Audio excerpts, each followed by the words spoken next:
Hello, friends and bees and friends who are also bees, and welcome to this week's Indie Thursday stream.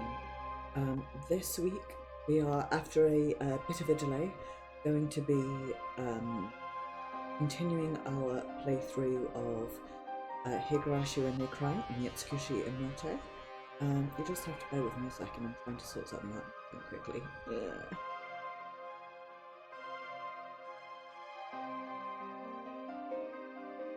Whatever. Another time. So yeah, when we left off that last time, if I remember correctly, Satoko had just been kidnapped, kind of, and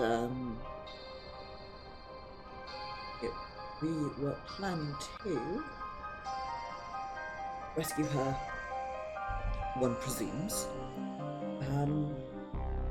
It's, like I said, it's been a while, so let's just swap to the gameplay.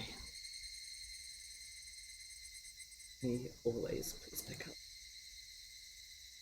Let us go straight in.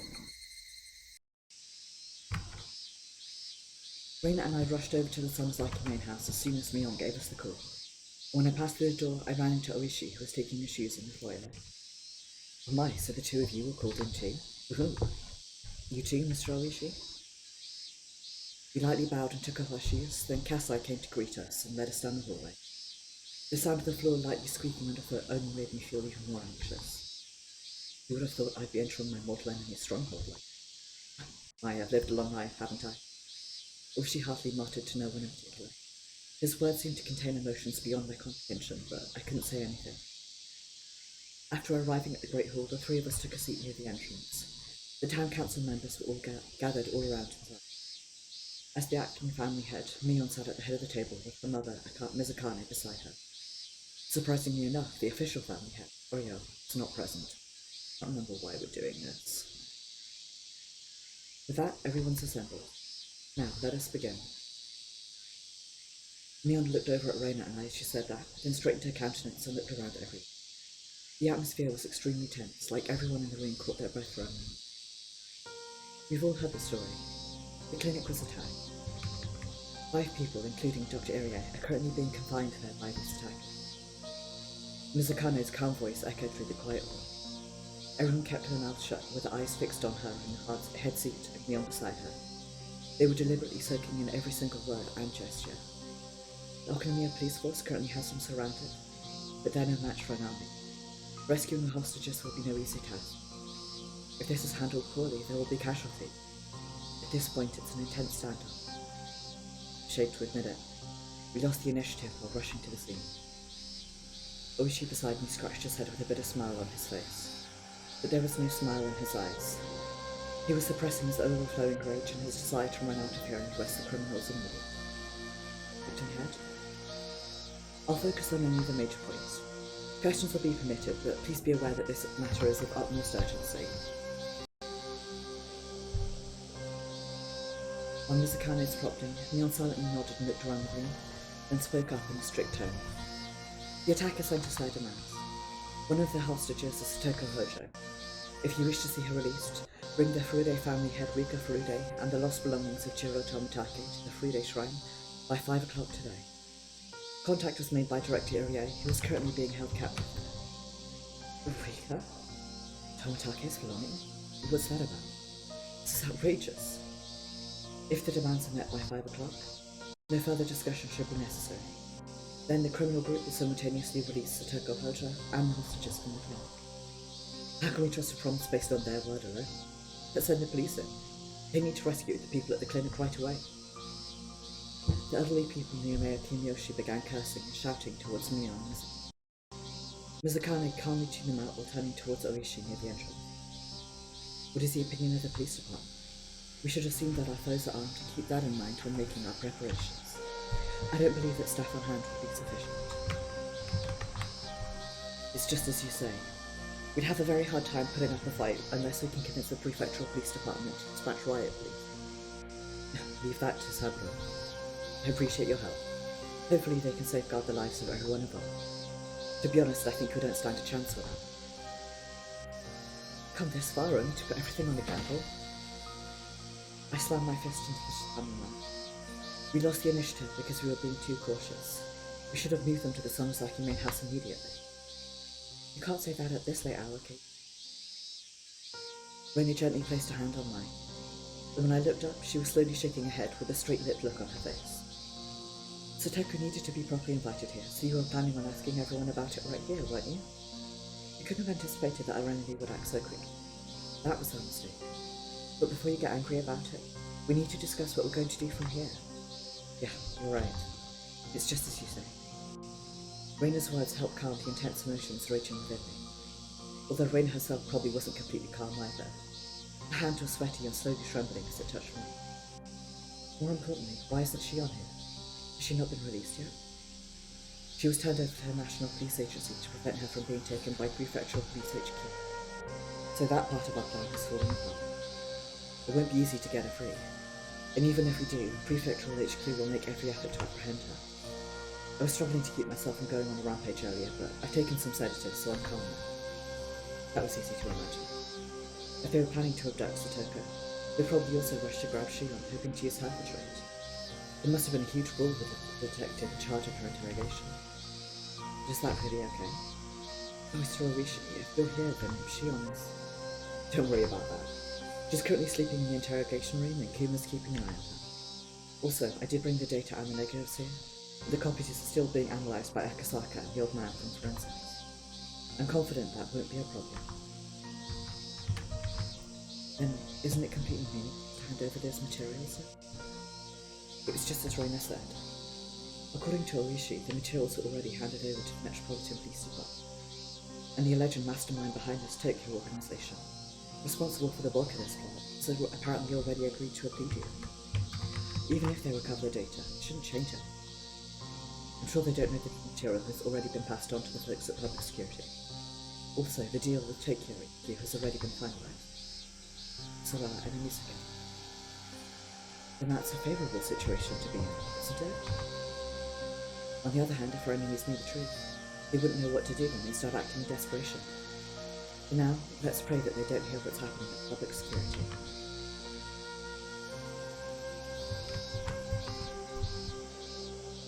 Seems they don't know that Rika Frude is in the clinic with hostages. They must not have noticed her. Otherwise there'd be no reason to mention her in the exchange term. But for now, it's too dangerous to let them know. I'll rush into the clinic with the riot police as soon as they arrive to rescue the hostages and Rika. And after their security, you're going to shamelessly bring Rika to the shrine and hand her over.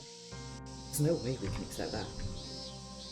The criminals are currently stationed in the clinic and surrounded by the police at the moment, right? Then it would be best to wait out overnight and gather our forces, then rush in when we find a good opening. The more hastily we act, the less likely we are to succeed.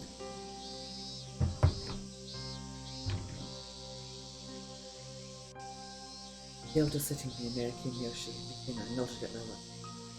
When I saw that, I stood up and shouted, "Hold it! I'll kill Satoko for you. Do you all want her murdered?" Ichi, use common sense and thinking. What happens if they try invading during the daytime and the operation fails? If anything happens to Lady Rika, it's all over. Mizukane shrugged as she said that. When she confronted me with reality and pressed me for an answer, I struggled to find the words. And even if I were to hand over Lady Rika, what guarantee is there that they'll never do? None, of course. So even if we delivered Lady Rika to the fire, it's unlikely that would save Lady Satoko. And that wouldn't end with just 2 corpses now, would it? Plus, the Furule family head is far more important to the village than you realise, which is essential. You can't expect us to simply exchange that for one life. How can you even begin to propose that magnitude of gains and losses? Because we can carry out a rescue operation if we combine everyone's power. Sonozakis have the power to do it, don't they? For a member of the Hojo family? Don't be absurd. The Hojo family betrayed us. Even if she's a child, what obligation do we have to put our precious soldiers in danger for the sake of one of them? That has nothing to do with Satoko.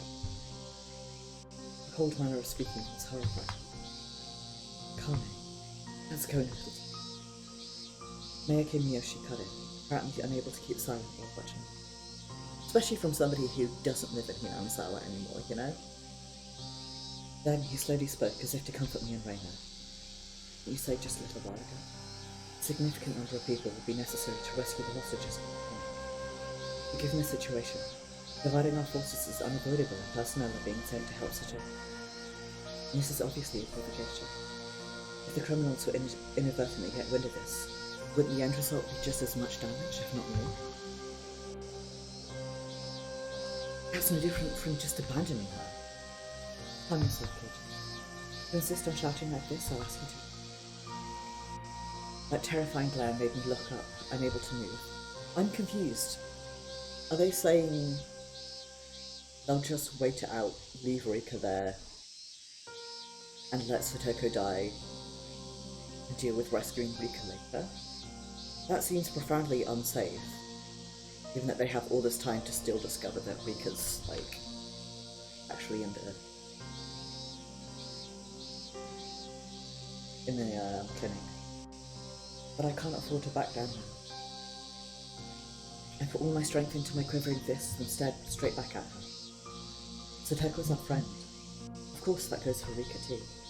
You may be acting on your own priorities, but they're both equally precious to me. I realised perfectly well that the situation is dangerous and that I'm saying something.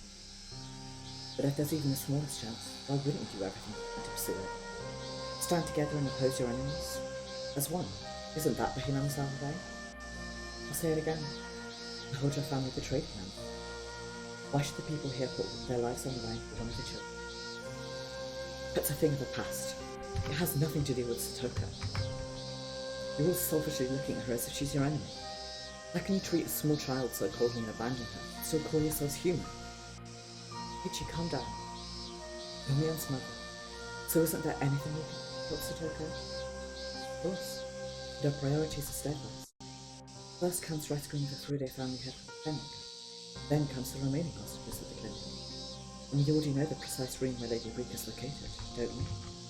The rescue of Lady Satoko is something only to be considered after this, you tell me. No way. It will be too late. Far too late. That's enough. I was an idiot to think you'd listen to it. There's nothing you can do to help us, then we just have to save them on our own. Both Satoko and Rika. I turned my back as I said that and was about to fly out of the room. But just then... Excuse me, and also what the fuck? I don't need rescuing. Rika? Everyone was shocked when they turned towards the entrance. There stood Rika, supposedly stranded at the clinic. It's gonna be a bridge honking scene, I think. You alright? Rika? Covered in mud. What are you doing here? Hang on a second. 2 Rikas? 2 Rikas?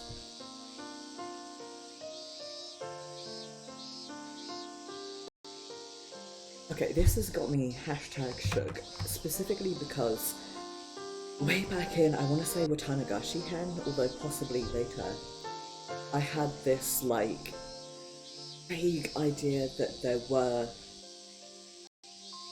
Hinamizawa was making these, clones of characters who were essentially going to, take over their lives. And it was definitely based off of... I don't think it was Kotohogushi, I think it was Omote. It was based off of, specifically, Heichi's, paranoia and anxiety, but it also kind of felt just realistic enough that I was like, hey, you never know. So... Lena and I were both completely astonished by her appearance and instinctively rushed over to her. Rika's dress was caked in mud up to her chest, her hair was a mess and her face looked pitch black. She was wheezing and her breathing looked painful. She must have run the whole way here on an all-out sprint. I'm not her. I got all dirty because I ran through a rice paddy to get here. I'm sorry for making a mess of the rice. I'm glad you're safe. I still think I call bullshit on the rice paddy and say it's because she called out the swamp. At least Rika's unharmed. The elders all surrounded her at once and rejoiced at her safety. However, she broke out of their circle and walked up to the head seat in front of me on the reclining. leaving a trail of muddy footprints on the floor. The time escaping from the clinic. Did you not have any pursuers? Seems like they didn't notice me. As soon as the mountain dogs left the room, there was nobody there, so I was able to escape through the window. Never mind. Remove all thoughts of 2 Rikas. Instead, Rika knelt down on the spot and bowed down. I'm begging you, please lend the aid of the Samazaki family to save Satoko. Satoko was kidnapped right before my eyes. She willingly gave herself to the mountain dogs in order to keep them from finding me. Satoko is the only reason I was able to get out of there. Satoko. Bastards. What about the others? They're still inside the clinic. I think they're being held in another room somewhere. I realise that I have no right to ask this since I ran away on my own. But please, I'm begging you. Please rescue Satoko. Arguably is the most important person in the entire village. I think she has everybody. On top of it being like basic human decency.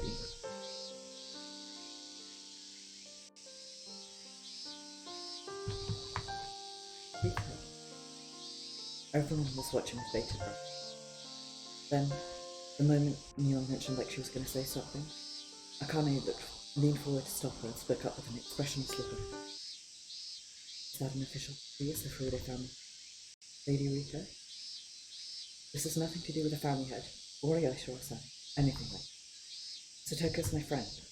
She's my precious friend. So is it wrong for me to ask you to help her? Perfectly valid thing for a human to say. However, you're more than just that. You're the head of the fruit, the reincarnation of the guardian god of human soul. Your words can blow away the lives of 3,000 villagers. Now keeping that in mind, what is it you wish to say? Huh. Sentiment aside now. This is a classroom exercise to teach you a praise unit, and not for expressing your genial desire to help your friend. However, reality is not so sweet and gentle. The people swayed by your thoughts are putting their lives on the line. Fortune isn't on our side, they could perish. 10 people die trying to save this one person. How do you intend to make things right for them and their families? If that's the case, then very well. If you're about to say your help on your own, no one will stop you. And give it your all and then die at your own discretion. But the end result's the same. You're not even considering the family members and best friends who would end up left behind. I'll be perfectly clear. Your thoughts are purely focused on self-complacency. So up until just now, I liked Akane. But right now, all I can think is, what a selfish bitch. What right does she, who is not the head of anything, doesn't live in Hinamizawa, doesn't know Satoko or any of the Hojo family, doesn't know any of us except for Mion and Shion. What right does she to have anything to say here? What's even her role? Like, what's she doing? I don't want to consider life without someone. I don't want to carry the scars of a name. Why do we need to put our lives on the line for your own selfish wins? Kane, I don't care if you call me a cold-hearted person or villain. Even if you hate me and want to kill me, I'll allow you to feel that way. But I'm at least prepared for that. Regardless of what you think, we have a responsibility to look after the people we love. All of the elders here feel the same way. But what about all of you? Do you have the resolution to represent them? Can you only tear things? Without that, your words amount to nothing more than the ramblings of a naive child. I immediately froze in place. My tense words, tense rage and strong feelings bordering on bloodlust instantly shattered in the wake of Anu's rule. Even Mayor Yoshi, who had been trying to mediate earlier, was at a complete loss for words. Resolution. Responsibility. I was so overwhelmed by her cold, direct refusal that I couldn't even maintain her. Rina and Rika both seemed to be drowning in grief, their bodies trembling with helplessness and regret. I want to save Satoko. She's a friend and a human being, so it's perfectly natural to feel that. But what about our duty and responsibility to the victim? Their friends and family. You simply charge in running on her spirit without strong resolution and ability to take responsibility. You really are acting on a selfish whim, just as Akane said. But if she'd agreed to help them, they could actually plan. Then do we have to abandon Satoko? Deep in my heart I was screaming that's not right. I told Rika once before, Satoko's a precious friend and she's indispensable for my life. I'll never accept any happiness gained at her expense. In which case, what the hell can I do? Why am I feeling discouraged now? No, everyone here. Then, Mion had been silently listening to our exchange without showing any emotion, but she finally opened her mouth. As acting head of the Samasaki family, I have a proposal for everyone. That we fight against all the mountain dogs and their leader, Miotsukushi, together, as a village, with our lives on the line. Are you listening? Your adversary is fully prepared. If you fight to no avail, you won't just get hurt, you'll die. And yet you still wish to risk the lives of the villagers, acting head Mion Samasaki? Yes, because this is Hinamizawa. Mion stared straight back at Akane with no fear of retaliation and continued. If they throw stones at one of us, then two should throw back. Even if they throw stones at two of us, then throw back before. If they chase 8 of you with sticks, drive them off with 16. If there are 1,000 enemies, then the whole village will stand with it. Any indignity felt by one of us is felt by all of us. We all stand united for the sake of one of our own. I believe that was the village's creed since even before the downward position did. That's saving lives about calculating numbers of the living and dead. Is it as clear-cut as sacrificing one person because they're beyond help? Our enemies are powerful and damage is unavoidable even if we work together. If that's the case, aren't you just running from reality? What we should be discussing right now is not a choice between fighting or keeping quiet. We should be discussing what we can do to win. That's what this meeting is for. Do you believe that peace will come if we're incapable of driving away our enemies? Yeah. I could feel the inspiring power of Neil's words through my whole body. Yes, that's right. That's the root of the voice that's crying out in my heart. Look this way. If we don't fight, then nothing will even begin. Even though there's an enemy right in front, bent on doing so, thinking about what we can do to it.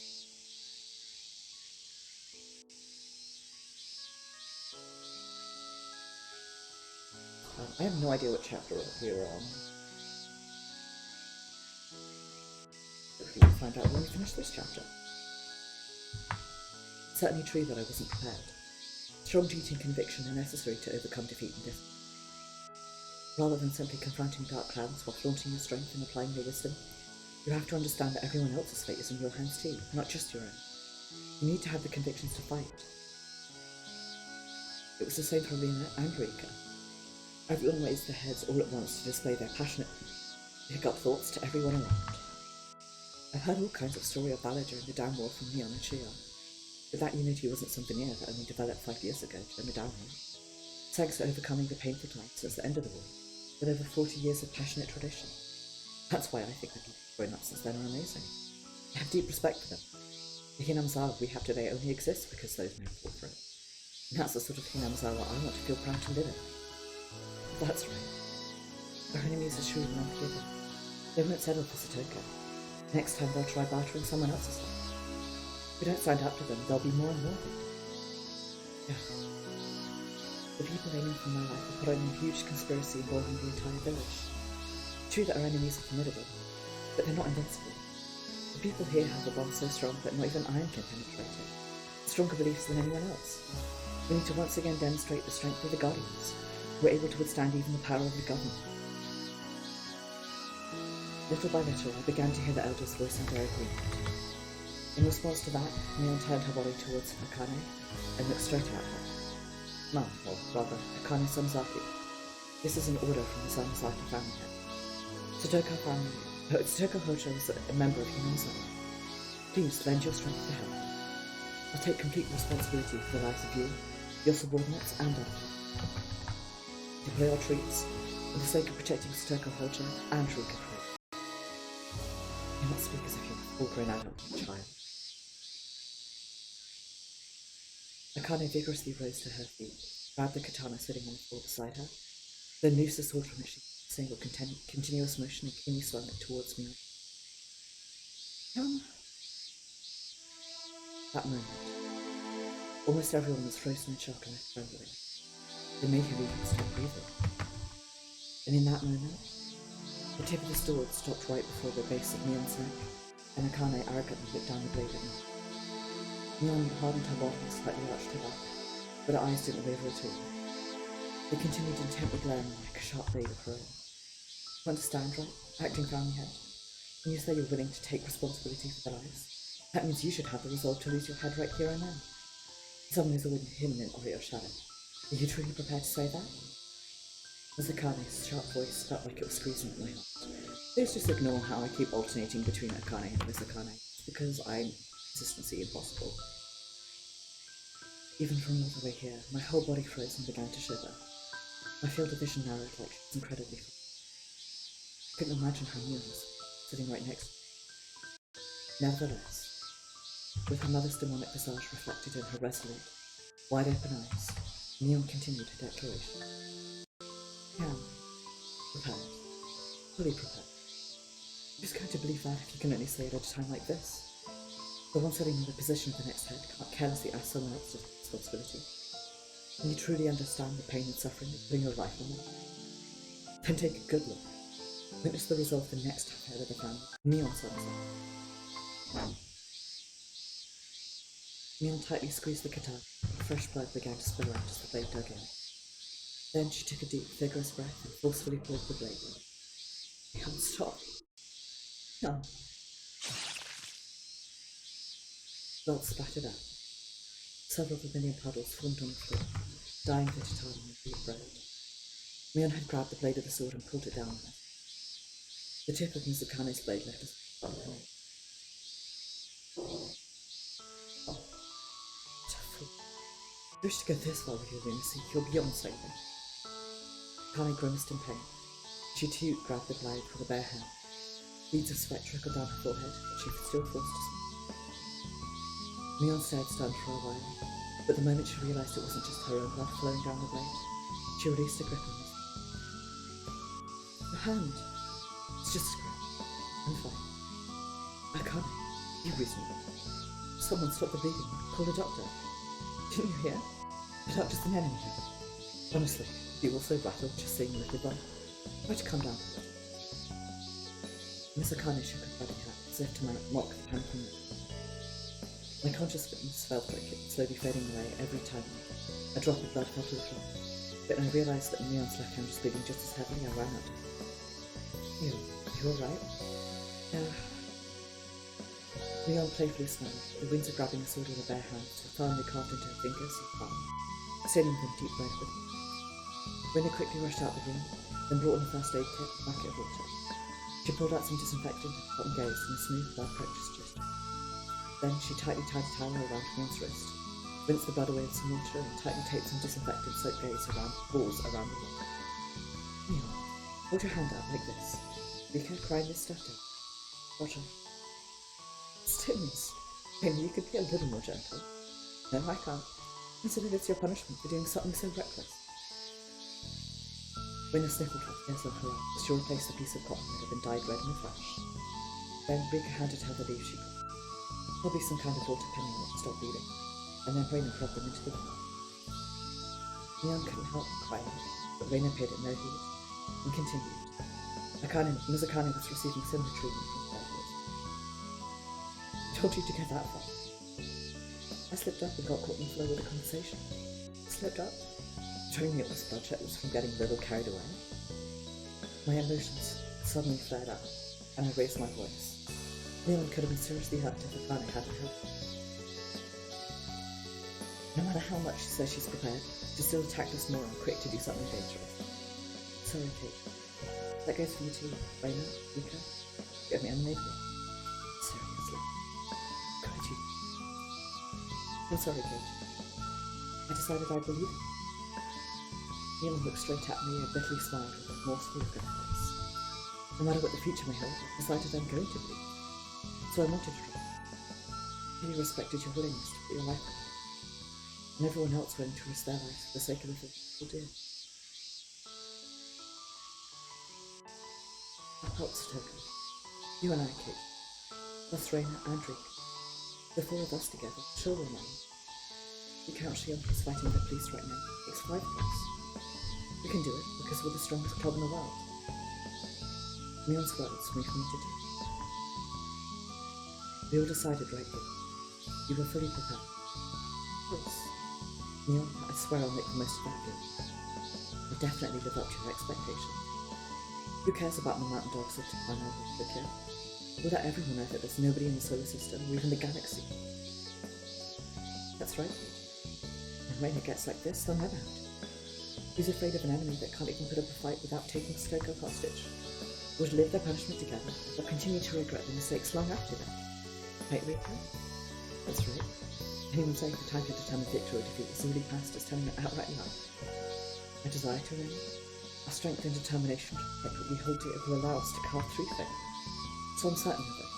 We absolutely will win it. This is our last chance, so there's no sense of abandoning our despair. We'll grab hold of our time and our happiness, using our strength and will. Right there. Hold on now. You said you could do this on your own.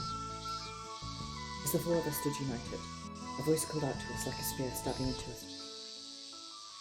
Looking back, Mizukane and the elders around her were sitting with fearless looks on their faces, and the shining light of strong will and determination in them.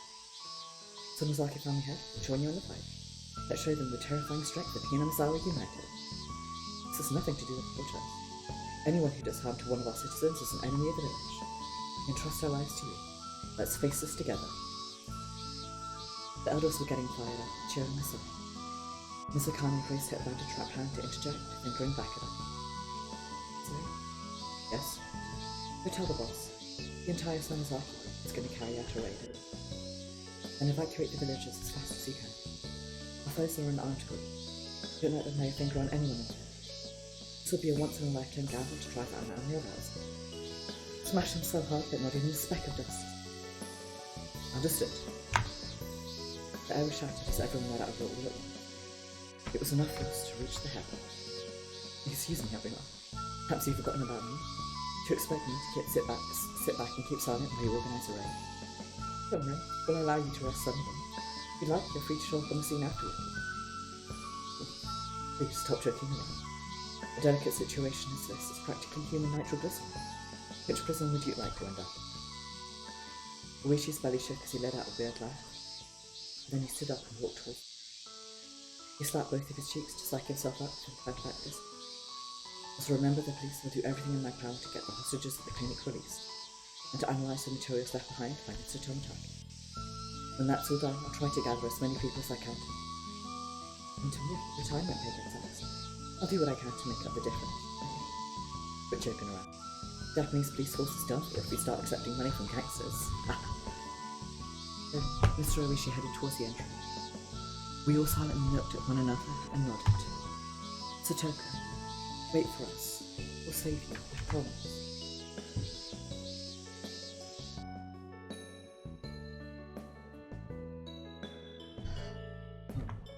Is this really alright? You're an idiot, but Mion's an even bigger idiot, isn't she? I figured it would turn into a bloodbath if I stepped in, so I had to stay out of it. Just looking at that girl's spirit really got my blood flowing. Yeah, I believe you are right not to make an appearance now. There's no way you could have just shot a striking distance with those limbs, please. Stress. Despite how I may look, I could have dealt with some Jigen Ryu-style paper-cutting swordsmanship, and not want to be outdone by youngster. I'd have shown everyone an even flashier battle of swords than you did. Jigen Ryu-style? Building a second sword has no value here. Doesn't that involve striking the ground from directly above? There's no way you could stop just short of striking distance now. You sure you're not thinking of Karatake Wari? With that, the load on our shoulders is finally light. Indeed, I didn't think that girl could have been saved until after me. Glad to see her. And as for Mion, she's grown into a splendid leader. Oh, a woman can change for the man. It's the same way for me. Still haven't accepted. The people present in another room were Sonozaki happy, feeling enthusiastic. Of course, we had no idea they were having such an exchange. Wonder if the him is Akane's husband or else. I know that, like, one of the reasons Akane was designated because she got married. Something like it.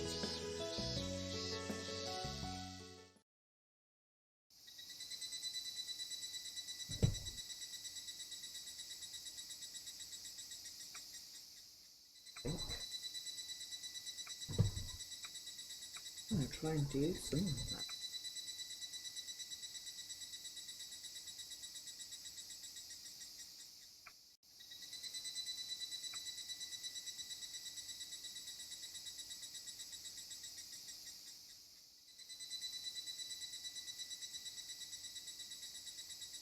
So,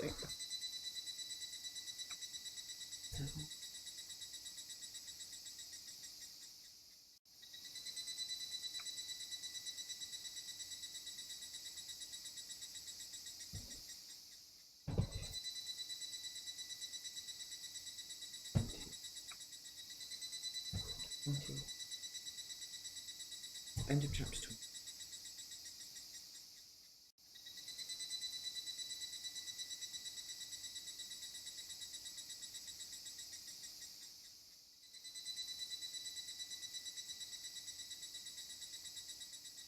I think I'm now on Operation D.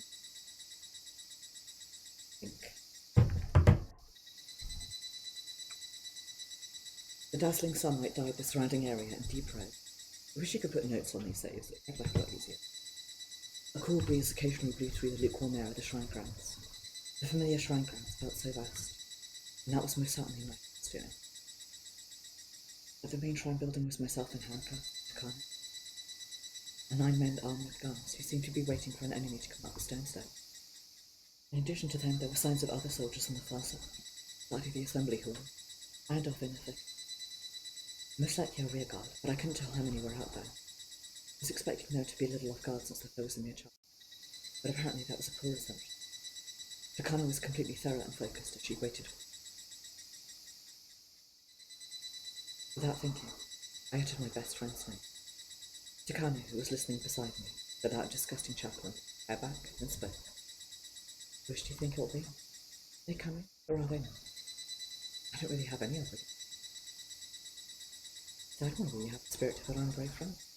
Even adults would be afraid if they found themselves in a hostile situation like this. So why don't I answer honestly? You wish me to speak honestly? Just looking at that outfit, I feel unpleasantly hot. Could you not wear something more fitting for summer? Yeah, what a pity. I'm really fond of this outfit. Takano seemed to be teasing like that, then shrugged her shoulders and laughed. Honestly, she really isn't that bad like this. Unlike my mother and aunt both went to hysterics, fell apart with everything. Somewhere in my heart I sensed a similar embrace of power. And it's strange, but even after being driven into the situation, I can't still fully bring myself to hate her. Maybe she'd start laughing hysterically and say it was all just as impossible as that was. Couldn't help but think it for a moment. If Rika had heard it, probably would have opened her eyes wide and shut.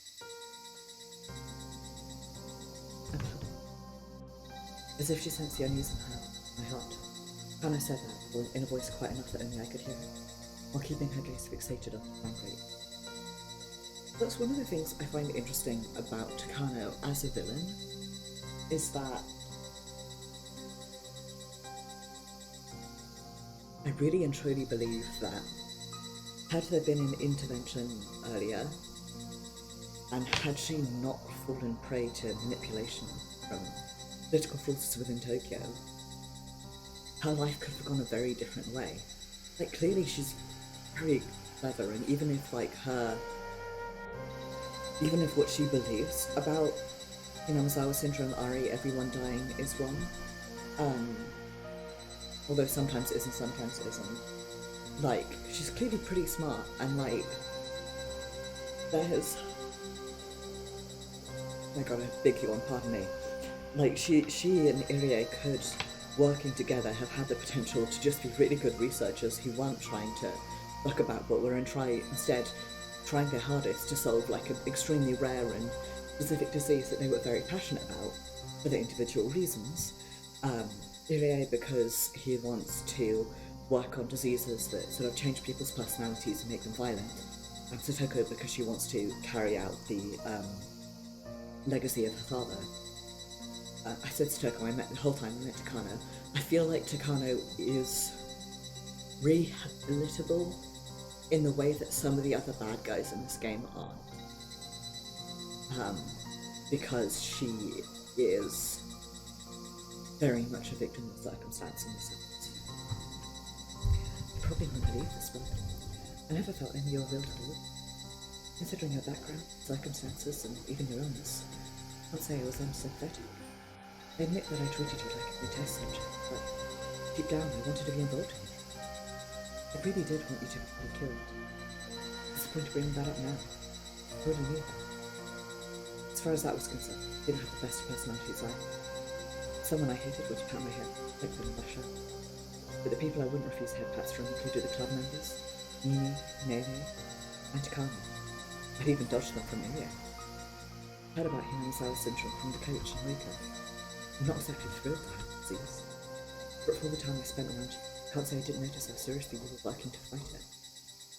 As far as I'm concerned, researching Hinamizawa syndrome is everything. And this might be a strange thing to say. Even now, I do feel a nagging at my conscience doing all this without my real. And why don't you stop it? Even at this point, it may still be time. Everything happened to bring you here. Even keeping me hidden. None of that matters. Yes, that wasn't. However, slowly, the Kano turned to rise this way. Eyes were dreadfully glistening, full of chilling hatred and bloodlust. The more I understand my weak self, what I hate. I really don't want to admit it, but there is someone I love. It disgusts me that we're living at the same time as me, breathing the same air. Suppose you could call them immortal. There was nobody like that in myself, maybe my heart wanted violence. That one? Yes. It's not the god herself, rather the destiny sent again. I can't help but hate it, and I want to tear it apart. That dark, simmering emotion won't cease until it's either covered in blood and then shred. And then I'll have my revenge for its horrible fate betrayed me to despair. I've seen some terrible things, haven't I? Kano shed on me, didn't say a word. And I didn't have anything more to say either. I don't feel hatred. I had to narrow it down, I'd have to call it anything. I don't think it's abnormal. Some people call it baffling. I understand, I'm sure this will, but I understand. I'm sure this will miss my future, or what my future would be if I keep going. I haven't had a lot of it. Understand what it means to be loved. After being oppressed, neglected, and alienated from others. Feeling hostility towards others is the only way to keep yourself going. I wasn't so different from her. My mother didn't care much, but I considered everyone getting close to her and enemy put them away. She got angry every time, but I was still glad I did it. Being hated is still better than being welcomed. Losing my mother, the target moved to my brother. Rather than hate my aunt, I was glad to have my brother doing it to protect me. And then after my brother was gone, I held my mother. And then my uncle. Even as I suffered that, I thought that was so I continued to endure.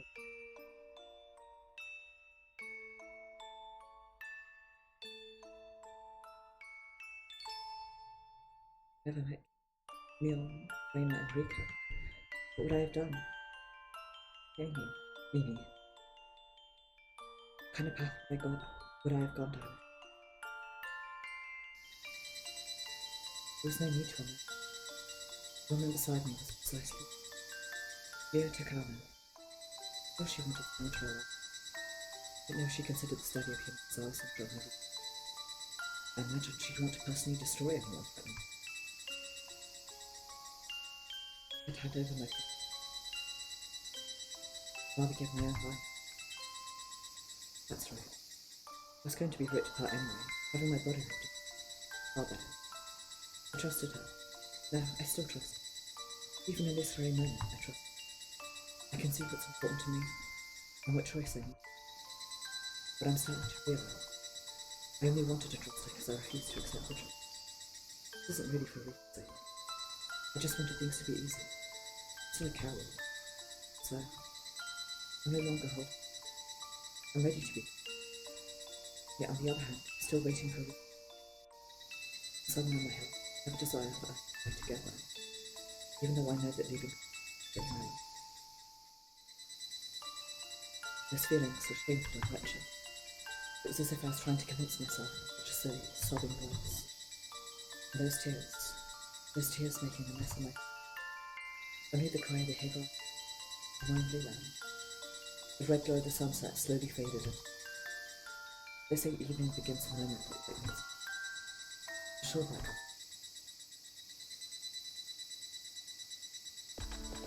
When I climbed the stone steps leading to the shrine, I noticed an unusual smell. Just as I thought. It turned out to be the smell of heavy oil smoke and flash of their veins. The mountain dogs surrounded me and they felt what it was. The imposing guns in the hand were a dull glow in the light of the setting sun. Then they made a loud metallic racket as they were sent. The muzzles were all aimed at me and Rika. They weren't moving. Any misstep here would leave us studded with holes like a honeycomb. I could see Takano and Satoko near the stairs from the entry. It seemed like Takano was listening to something over near. Maybe she was receiving a report on the situation with me. In time, I like people to keep their promises. Very well. Let's continue. It seems like you're expecting something extreme.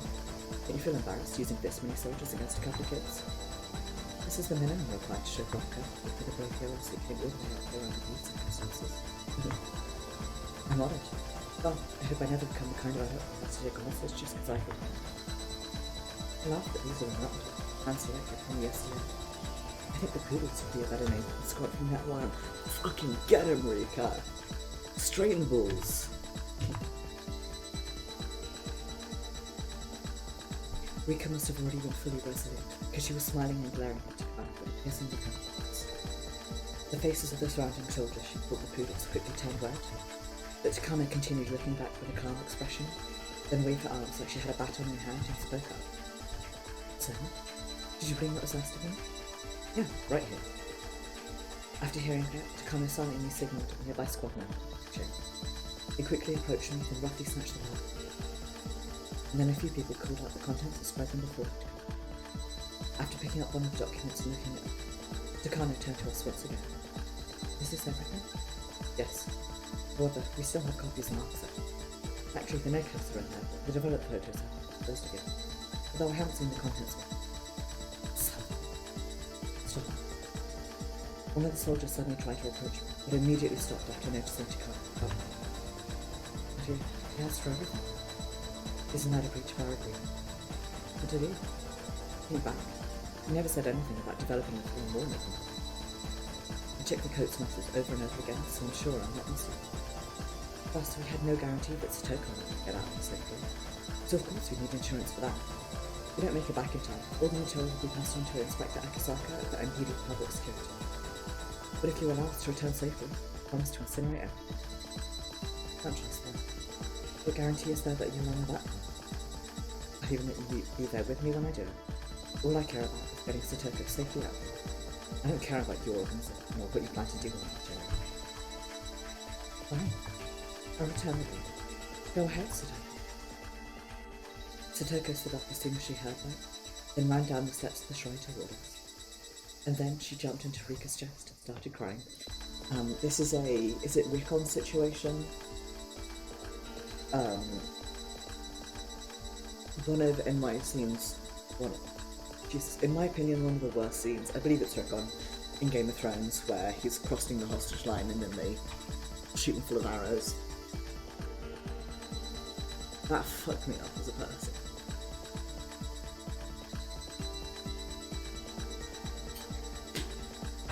Jumped into Rika's chest and started crying. Satoko, you hurt? Why did you come here? I put in so much effort. I'm sorry for wasting all your hard work, but I don't want to be the sort of person who forsakes my precious friends. Satoko began sobbing. Looking at that, Rika gently stroked her head to comfort her. Again, leaving one to activate. I'm Rika. With a cold smile and a gesture of a chin, Carmen beckoned to Rika. Rika turned her eyes towards Satoko, then me, and slowly tried to step forward. However, so, when can we get going? I quickly held my arm in front of Rika to stop her, then turned back to Takano with a relaxed expression. As expected, Takano looked confused and in front, making no effort to hide her suspicion. Keiichi? I'm not sure I understand what you mean. What are you trying to say, maybe? The message said to bring Rika here, so I brought her here. But you didn't say anything about handing her over to you. Isn't that right? I stood. Quit messing around. I'm not messing around. Completely serious. That was the deal, wasn't it? You never said to hand her over, so according to our agreement, you had no obligation to do so. If you're unsatisfied with that, then I'll listen to your conditions again. But I'm taking the two of them home. Do you really think that childlike logic is going to work here? Childlike logic is no good. Let's try some adult logic. You have enough evidence back at headquarters to shut down all of your support lines. You kill us here, it will be the end of you. Suicide. Well, it might be nice to get a taste of hell for the unfaced during the scorched earth strategy in Russia. Son of a bitch. Fortunately, I can't accept it. You only have two options. One person dies or three people die. Which will it be? The negotiations are over. I quietly pulled out the thing I kept hidden in my pocket, or the safety pin, hesitation. Is this round object Gift from Mitsugane. A hand grenade. There's no sense coming to a place like this up my neck. I tossed it at Mr. Kano as I screamed back. The sound of hard metal striking stone rang out and clattered as it rolled. The moment they noticed that familiar-looking dark green object, the soldiers around us all took cover or lay on the ground and covered their heads. How's that? As I thought that, I turned around and beckoned Rika and Satoko to me. At that moment, I heard a hand sound coming from the stone pavement in front of me, and small pieces began to scatter. Looking back, the Kano was standing with a foot on the grenade I threw and holding a handgun, completely unchanged facially. Peter? Well, stand up, brother. Said stand. We three took moving muscle. On that shout, everyone stopped moving. With the Kano glaring us down, even the tiniest move would result in us getting shot. Time ticked down for a while longer, but there was no sign of activity from the grenade under the ice. The soldiers finally understood everything close to them. The bluff has the taste of imitation. You realised. The real deal, but the fuse has been pulled out. The Kano responded with a boisterous laugh.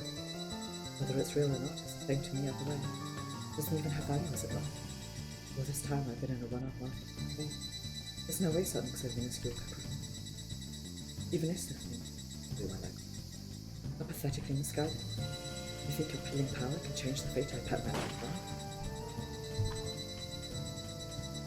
Keiichi! Something hard and sharp pierced the air and flew past the left side of my temple.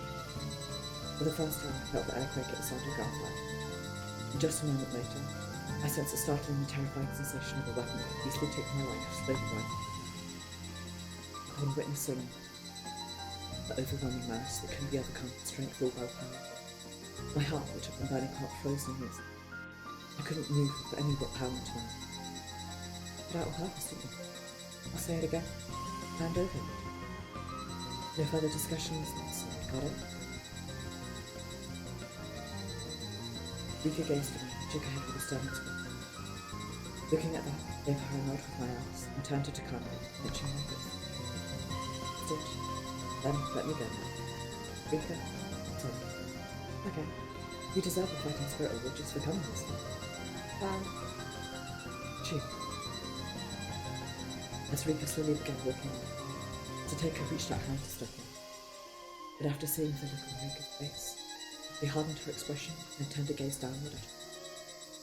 Satoko, a good girl. Takano, is this enough?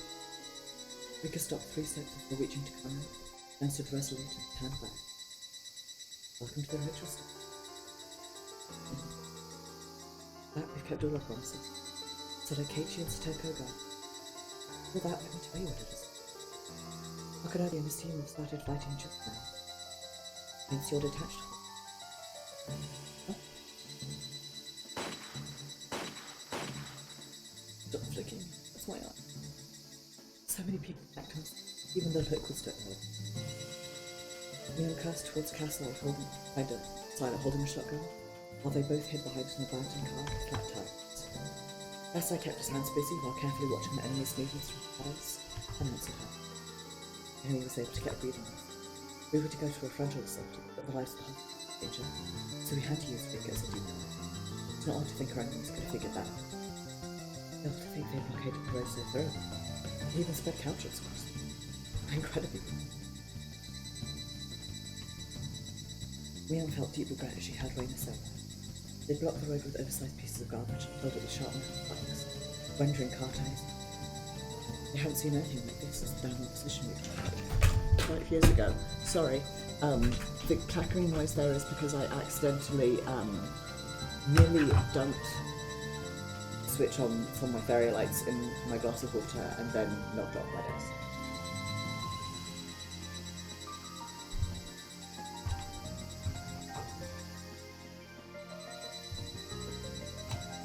Really amicable. Thanks to this, the secret path I intended to use to get to the shrine to support Keiichi and the others was largely out of reach. What's more, the enemy was clearly aiming to waste their time. There were no signs of an attack yet, but the intent was to pin them. They thought this would be the best route to bring a large number of people, but the plan completely fell apart. Stuck like this, then Keiichi will be. Leon, is there no other way? Is something that's an even bigger detail for me. It's not so much a mood as it is a narrow gap between trees and shore. Even though we lost our footing here, we're just getting slower and slower. We slammed her fist into the ground. The blood spread because the wind hadn't completely healed yet. The frustration was beyond control. No matter how hard Fuji tried, there's no way he'll come through with nothing but a death name. Even if he lets Rika behind, I'll kill her, as we heard. She had the brains to predict the sleep. No, don't panic. You really throw your life away? Of course. Let's say something so obvious. Huh? The radio didn't say anything. Huh? But just now. Both of you. Take the road there up. Hurry.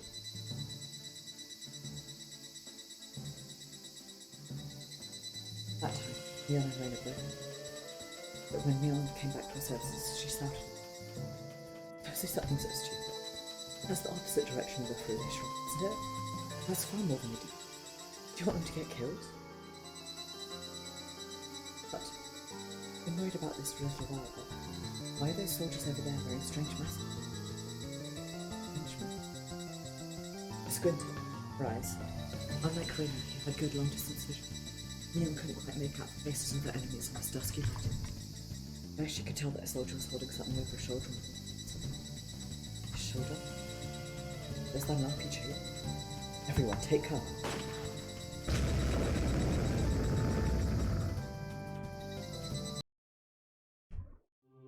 I'm terribly sorry. I intended to pretend to let you make you feel. But I was prepared for this. You already saw what was in my hand.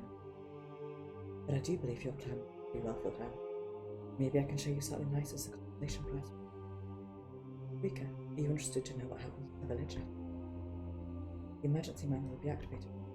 The villagers will be evacuated and gathered together under the false pretense of a disaster. Aye, you're well informed. Did you hear that from Imperial? Sorry, but things aren't going to play out the way. By now, the villagers should have already heard everything. It's conspired.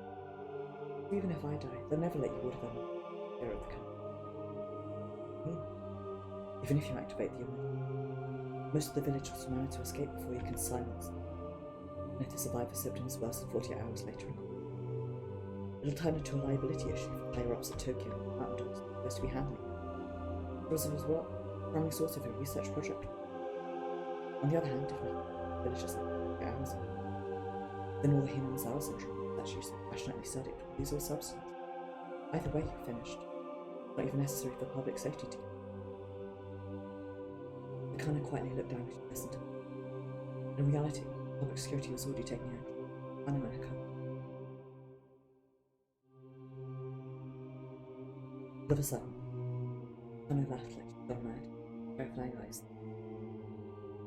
Then, her laughing, she tousled her hair back, took something from behind her back, needed to attach it to a handgun. Yes, absolutely delightful. Even after all my thorough preparation and careful reading, it seems we've run afoul and we're going to die. Then Takano held a gun up towards the sky and let out a roar. Had it from the climb not that long ago. It's pointless. Even if the tragedy occurred, even if the emergency manual is activated, the Alphabet Project and research into Higurashi syndrome are over. The opposition party was trying to get rid of every scandal without placed us out of power a while ago. What do you think happened as a result? Upper ranks of the Alphabet Project hijacked by new leadership. They didn't say a single word about sport. No heartfelt invitation to get near my Hinamizawa. Even if I don't cause a major incident, all my power is being selfishly taken away from me. In other words, the people who lit this fire were plotting to take our power from the start. That's right, I'm nothing but a clown. The tail of the desert. They were simply using me when it was convenient for them, and when I was no longer necessary, they cut me off. And I knew from the beginning that that was the sort of people they were. This is why, like, I don't know if I feel bad for Takano. The thing is, like, clearly here she's going off the deep end. But, like, I also suddenly suspect that she herself is affected to a degree by Hinamizawa syndrome. Made worse by the fact that, like, the life she lives means that she actually does have to be paranoid. But unfortunately I was swung around by their whims, taking advantage of people and trampling on them, selfishly enjoying the harvest of the world, even if it means leaving us to die. I'm going to be destroyed either way, and why not take that down with me? Wait, this has no meaning. Don't. Just as I was about to take a step forward, Kano's rage-filled roar held me back. The darkness swallowed everything I could see. Chill ran down my spine when her despondent, horribly menacing eyes crossed with mine. Are you something good? Why do you think I called you here at this particular time? So I wouldn't be able to use this. Signal flare for your coach. I never thought I'd have to, but I came prepared. Nothing to worry about. What are you doing? Do you remember this? It's the H173 antibiotic, capable of raising mildly infected people's symptoms of life and studying all this time, recently managed to complete food version. A brand new virus capable of airborne H173's. Rika's face hardened into. Nakano laughed while gleefully watching me, and continued. Understand? Higurashi is that wind of Hinamizawa, so it's the best location for a pesticide-spraying helicopter to start from. But when it's scattered by the wind and falls to the ground, the villagers will suffer and cry, home to head visages of death and destruction. Seriously? The police and all of your friends are gathered here in the village, intently focused on either the shrine or the clinic, and nobody will give a helicopter flying about to the cathedral. Nobody can stop it. So evil up here. Please stop. If you do that, the village will. It's over. No, maybe this is the beginning. This is a solemn ritual. Sacrifice to the gods. Stop.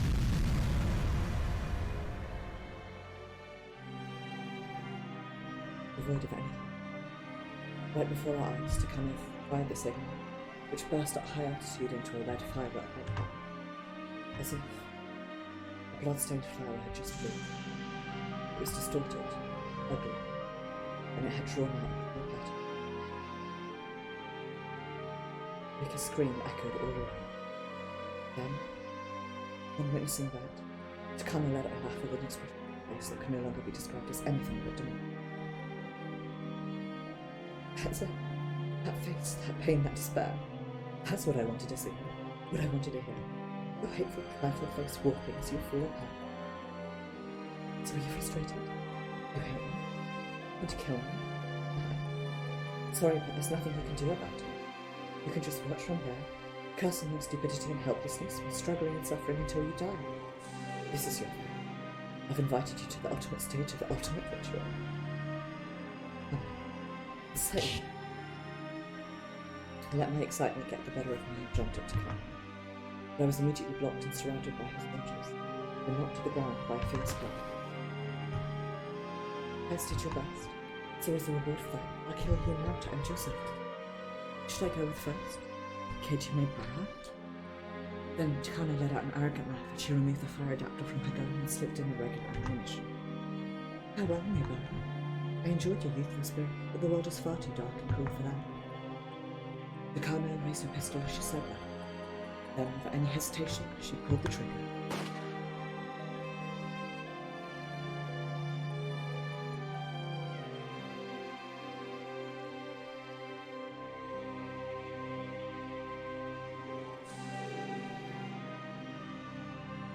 This entire second half of this game is just cliffhanger after cliffhanger.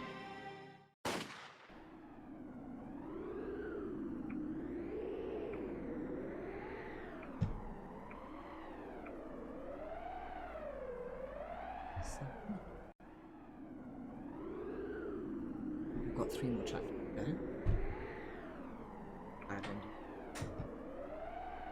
Actually, you know what? Yes, I'm gonna do. Either I stream till 11 if I don't finish, and then do the endings another time, probably Thursday, but another time. Or I do an extra long stream, get all the endings. I brace myself and close my eyes at the sound of a gunshot slice through the air. Of course I can't dodge bullets. All it takes is for the bullets to strike somebody. It's only a matter of time before death arrives.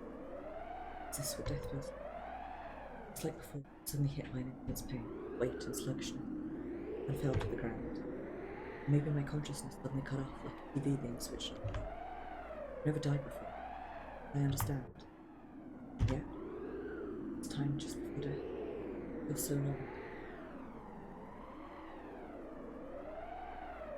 The song I'm thinking of here, I'm going to have to check.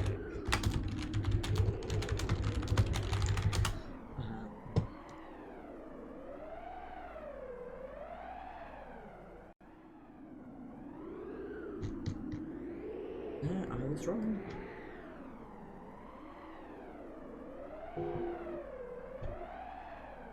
Story that is playing in my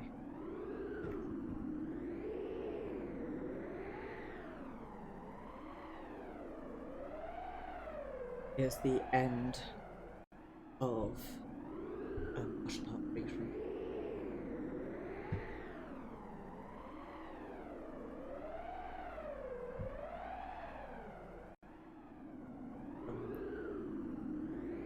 everything. All the colour. That bit. God, I love that. Oof. It's been like 3 days after. Or anything. Can't see anything. Of course, because my eyes are closed. Somehow. It's nice. For a moment, I didn't quite understand the scene I was witnessing. Connor was standing right in front, holding a handgun, my ultimate smile. The mountain dogs were surrounding me, just a few centimeters from my eye. I see a silver bullet. Yeah. It's like watching a movie in conference. No. Actually stopped. I struggled to move my body, but wouldn't budge. It's like everything else. My body remained firmly fixed in place. So once time starts moving again, this bullet right in front of me is going to take.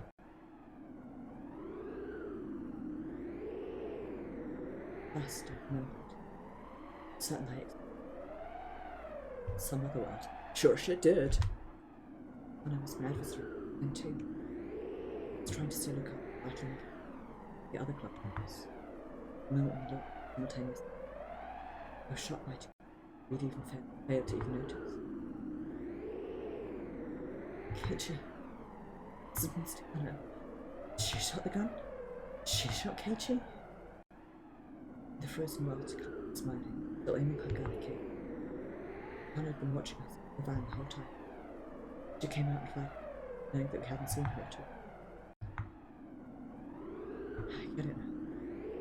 Mr. Kano, I overrun. We're going to... Keiichi, aren't you trying to twist your body to avoid the bullet? Don't be stupid. I was totally stopped. I can't move at all. Then try moving right as time starts moving again. That might make a difference. Everyone was desperate to save Kate. However, no matter how hard we thought, I couldn't come up with any ideas to save him. We were so desperate that Keiichi started to... So that's it. In the end, the situation is no different from back then. And I'm going to die right here. Just like this.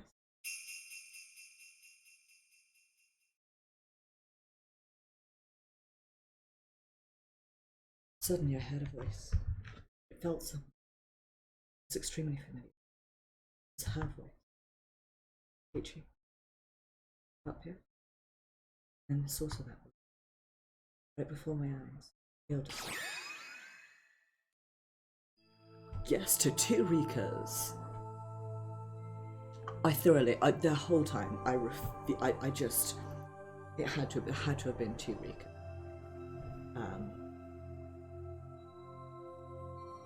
I'm not unconvinced that the Rika who met us at the Sonozaki household... God, I've got too many negatives here. I still believe that there is a potential for the Rika who met us at the Sonozaki household to be the one who ostensibly fell into the swamp and died, on account of us having found a different Rika at her home. I've just got the vibes, you know. Rika? Keiichi? Willing to give up here? Unable to protect? You're afraid and unable to reciprocate the trust they placed in you. Are you really okay? What are you saying? I suddenly cursed my own. No matter how hard I tried, my entire body wasn't able to. What would you expect me to do in a situation like this? I don't want to give up at a time like this. I never ever want to die failing to protect everyone. My body just won't move. Does you think so? You gave up and said the same thing back then? Or am I wrong? Even if you say that, my entire body just can't move. What do you expect me to do here? My body? That's not true. Then what about your eyes? Your mouth? Ears? Your head and your heart? They're still moving, aren't they? And that red blood should be flowing through your entire body, shouldn't it? Well, by the power of your will, it's your desire to live and protect others. Kind and noble soul has guided you. So wish even stronger, gather more strength, more ferocity. Wish to defeat the enemy before you and protect your precious friends. Command your innards, your limbs, and even your fingertips. Fate is but an illusion. Even the power of gods has meaning. Not heaven or the gods or even coincidence. It's your strength, the indomitable will that can tear through anything. Suddenly sensing face of me. My heart was burning hot and beating strong. I could feel the blood coursing through my whole body. That's right. Not over yet. Can't be. Can't let it be. Maybara, you seem greater than anyone else, and that once makes you such a strong-hearted passion to be kind and noble. You face many questions, while there may have been some miracles. It was your strength that overcame them and burst through those walls. So don't give in. Stand up. Rise up now. Just like you did. Show me that fate is far more fragile and fleeting than Ichi.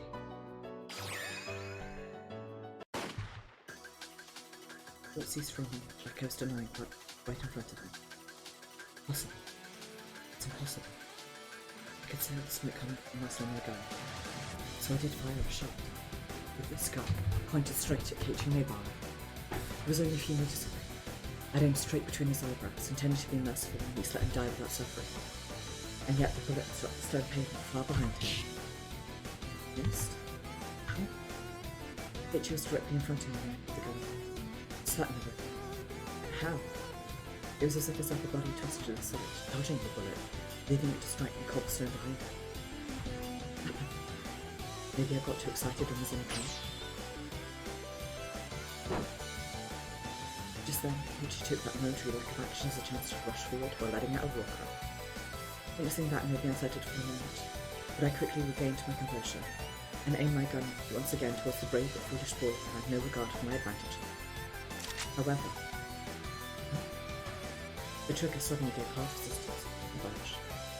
I turned my gaze downwards, and when I saw that the shell casing for the bullet I fired was caught in the ejection chamber, jamming the slide lock.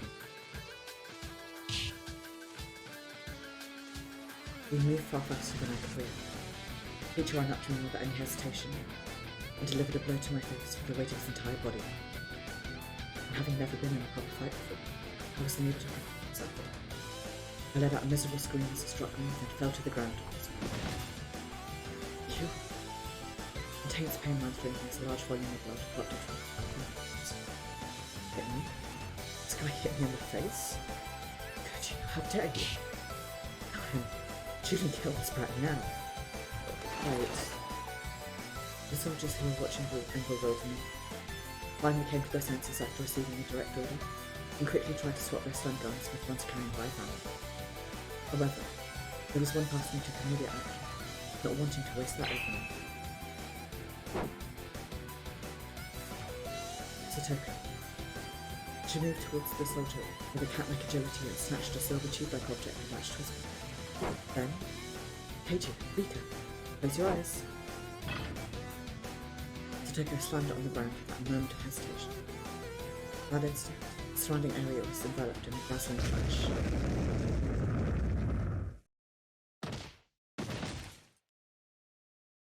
No way to stop it. All of the soldiers, myself included, were directly hit by the light, and pain and dizzying vision had a spinning world. I realised that Satoko had activated a flash grenade. I could still make out her voice in my muffled hearing. Now! This way, both of you! Hurry, chase after them. I see Kate and the others fleeing to the far end of the shrine. Behind my hazy vision warped with indescribable colour. I shouted out an order. But sadly, all the soldiers had suffered a direct hit from the flame. They couldn't even stand, much less move around. And needless to say, shooting was utterly impossible without. Damn it! A single unforeseen coincidence, a moment of carelessness gave them an opportunity to completely turn the situation around. What a disgrace. How did they? Filled with pain and nausea, I wildly opened my eyes. Just then, as if to cut off my view of Cage's back as he ran away, she was standing right here. Not me. You. Why? When that figure faintly came into view, I was completely startled. As it was Rika Furude. Even though uncertain she was running away with Cage. Rika? Ah, nice. Oh, it's Rika with the spooky eyes I wanted to see this discern. It's been a long time to go. Your strong will is truly impressive.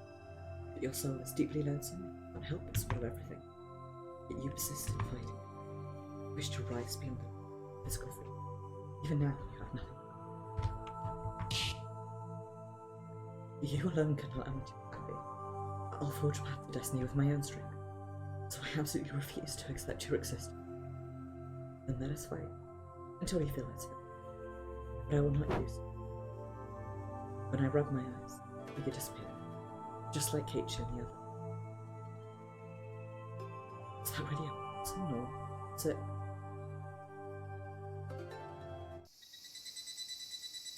This way, both of you. Please follow my lead, stepping exactly where I stand. Satoko ran along the mountain trail at a brisk pace, guiding Rika and I. The mountains behind the Furude shrine was Satoko's hometown, and of course she had no hesitation as she led the way. What's more, this trail was apparently the culmination of Satoko's trip, though the screams and gunshots of the mountain dogs pursuing us quickly diminished. Before long, we couldn't hear them at all. Even looking more closely, the ropes and logs scattered here and there were well camouflaged. What would happen if these things? Just imagine saying nothing will be left behind. Hold on, Keiichi. You simply mustn't look away. You absolutely cannot step anywhere except the places I stepped upon. Do not touch the tree trunks. Roger. Somehow. Satoko looked completely full of life since we got here. Still, it's reliable to have size, so I welcome it. On the other hand, Rika.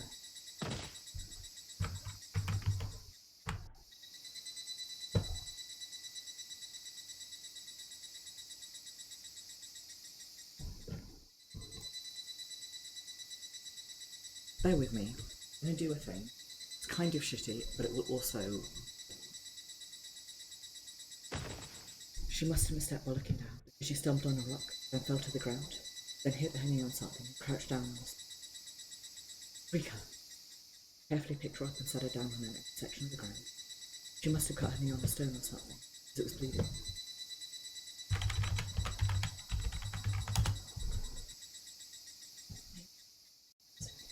Satoko, do you have any band-aids or something? I didn't realise I was a hostage until just a few minutes ago, but I do have just one. Satoko wiped the dirt away with her handkerchief, said that, pasted it on. It would be really nice to pour some disinfectant on water. That's a luxury we can't afford at the moment. Satoko and I took a deep breath, stood up once again. Now, let's hurry. If we continue just a little further, we'll be able to ambush them with the ultimate trap. Rika, can you stand? Rika? I'm fine.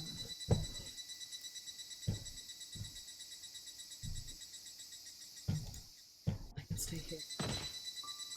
Then Rika let go of her hand, squatted down on her knees and buried her face. Her eyes were hollow and I couldn't sense any of the vitality felt that she was confronting to come.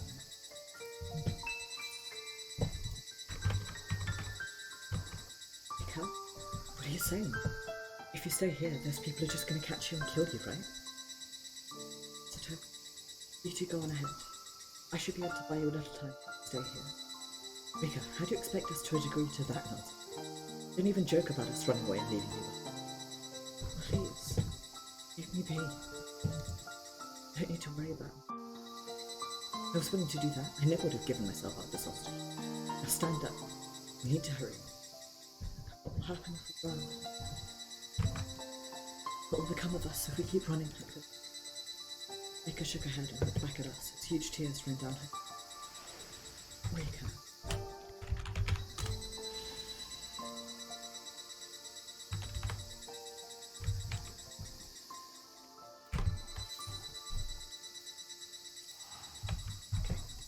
My best. I desperately fought to save everyone this time and win back our happy lifestyle. I believed in so many things. I wanted to try believing just one more time. And even after everything I did, even though I was filled with so much hope, in the end it was all shattered. Right before my eyes. I knew it. Even this time it's all useless. Everyone is about to die. Every single person in the village is going to develop terminal symptoms.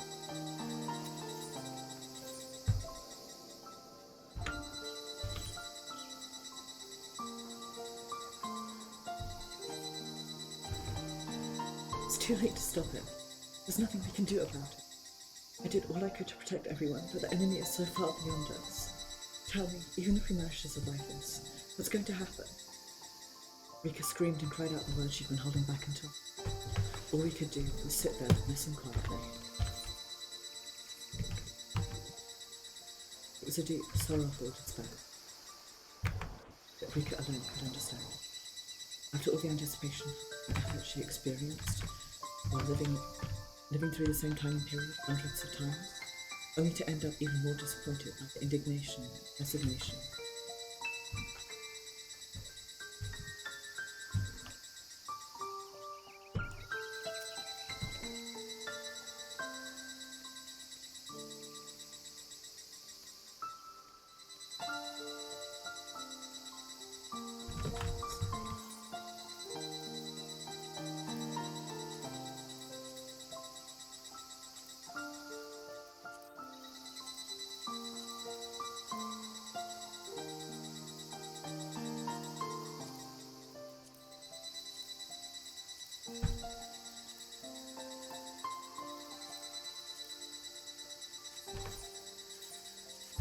Sorry, I was doing something in another game, which had very limited time on it.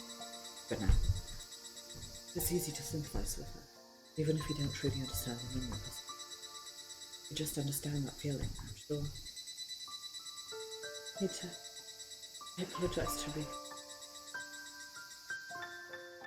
That utterance left me feeling uncomfortable. Just apologise. No matter how confused she's been, never refer to herself confused. And what would apologising to yourself even mean? No, wait. Is there something important that I'm forgetting? A human voice is coming.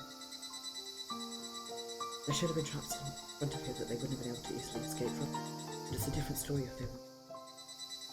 There's not much time left. We can talk later. Now we need to focus on staying alive. What will happen if we survive?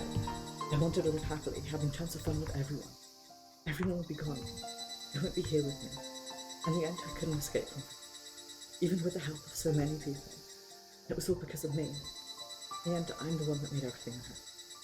Doing nothing but watching Rika's fate to death over and over. Rika, please, that's enough. With a hand on an outrage, Rika continued sobbing, up in shock. Satoko looked down at Rika after slapping her. And with tears in her eyes as well, looked straight at Rika. Have you forgotten what you told me?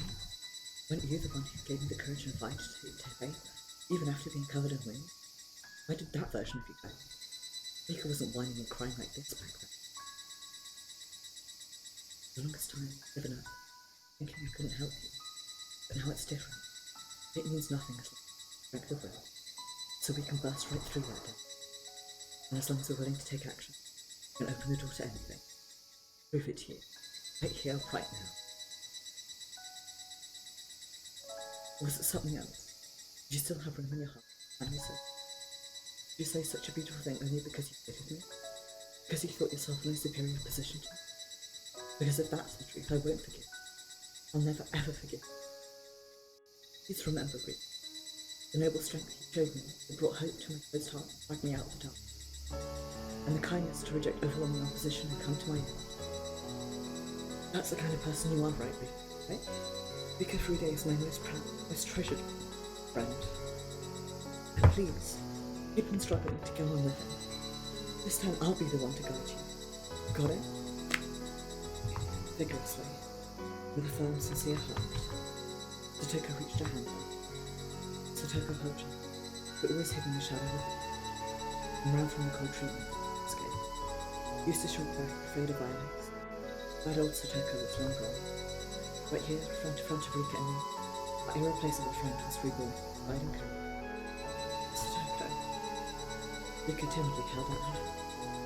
And then, Satoko tried to pull back, but the grief and difference in body weight caused her to stagger back. Oh! Grabbed the two of them, held them tight to support. Cute you. Let's go, Rika. You too, Satoko. Rika raised her head and opened her eyes, which had finally regained their luster, then vigorously nodded. Satoko flashed her a peace sign with her hand, holding her tight in the other hand. Oh, who do you think you're speaking to? Ichi, the area up ahead is packed with Super A-class trucks that could easily send even you to hell. All right. Okay, Satoko, let's enjoy seeing your artistry at work.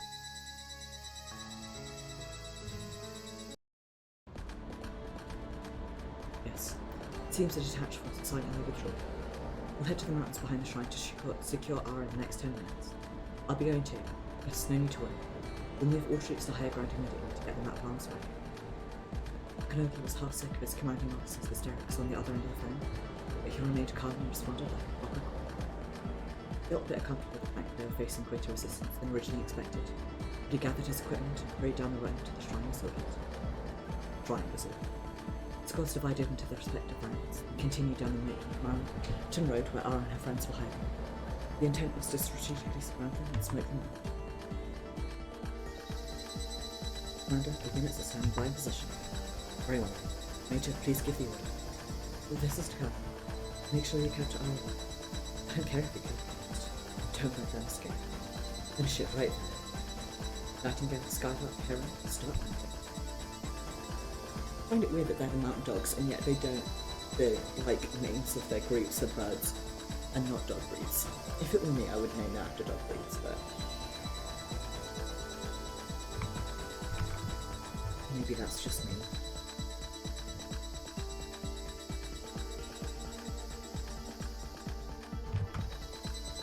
Phoenix will be the goalkeeper and we'll be the reserve. You ready for anything? This is Phoenix 7, roger that.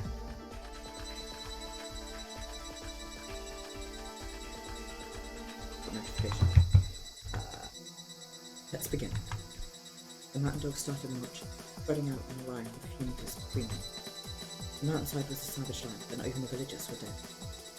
There were some trails, but no paved roads for humans. It required an enormous amount of diligence and patience to hunt on a mountain like this. All the dogs were mad.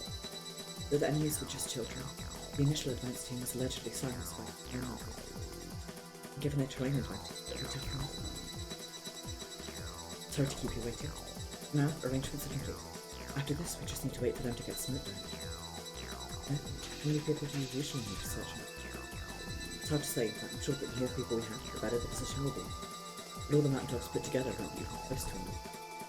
But our enemy suggests a small group. Don't you think I know their battle? Well, you know what people always say. It takes twice the forces to break a defense. You have twice more than that. Well, the theory works if you're talking about thousands of soldiers. But I don't think it'll place the spring-scale battles in jungle and mountain. History books have proven this. But in this case, how great a difference I think you need to search this mountain. Whatever works, I guess. But would be an appropriate military. Though there are only 3 enemies, the tracks littered across the entire area. And I don't want to half-ass things, I'm a thorough guy. Better to consider the work that needs doing rather than focusing on the numbers. I understand that, but they're still only children. That's what I think too, but we're in their territory. One kid who knows an area well can be an equal to a family trained patrol. They're more troublesome than you think. Tell me how great it is to suppress them. You need 1 division. And explain why. 3 or 4 mountain dogs make a battalion, and 3 or 4 battalions make a regiment. Finally, 3 or 4 regiments make a division. Saying nearly 10 times as many people. Of course that alone isn't enough. We need to get in touch with an artillery base and request an advance for a while. If we get help from air, I'd want Phantom to drop movement. Are you kidding me? We don't have that much force at our disposal. What do you think would happen if we tried to chase them down with our current power? It won't be easy, that's for sure. Okonoki laughed again. He said it would be easy, but he also seemed to be implying that he was the only one who could do it. Although this is their territory, they just got there a little wrong. The forward advance team should have used up a lot of the traps here. What's more, if they don't have a well-secured headquarters, the tension and constant movement will continue building up fatigue. Scorched Earth strategy should be enough to win this fight. Akane was feeling a little anxious as she listened to Okonoki's assessment. The forward advance team was an excellent squad that had served as personal guard, and yet they were silenced, no turned. Satoko's traps were dangerous as well, but more than that, she had that conversation with Rika stuck in so it wouldn't go away. What about the chemical dispersal team? Still no contact? Skylark base, we've located some of the target. We can't see ours. Still searching. Use them as hostages. Capture them even if ours. Nightingale, did you hear that? Gather up the nearby units and block their escape route. Roger, go back here. Camera. This is Skylark 4, we've been attacked. Can't let them get away. There's tons of logs. Skylark 6, strained south, unable to continue. We'll go on the route. Don't let them escape. Keep chasing them until the end. Don't even give them a chance to rest. This is Skylark 11, encountered a trap. Skylark 12 and 13 probably have control.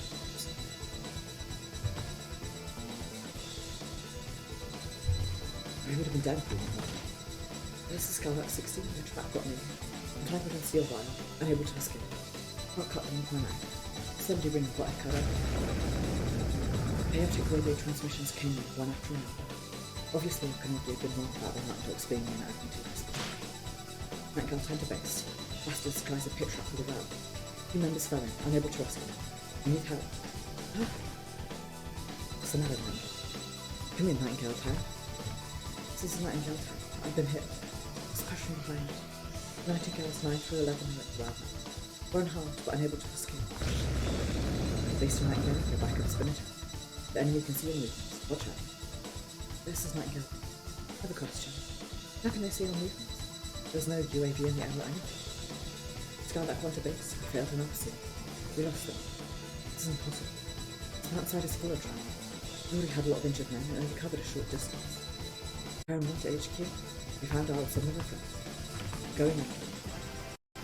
We need assistance immediately.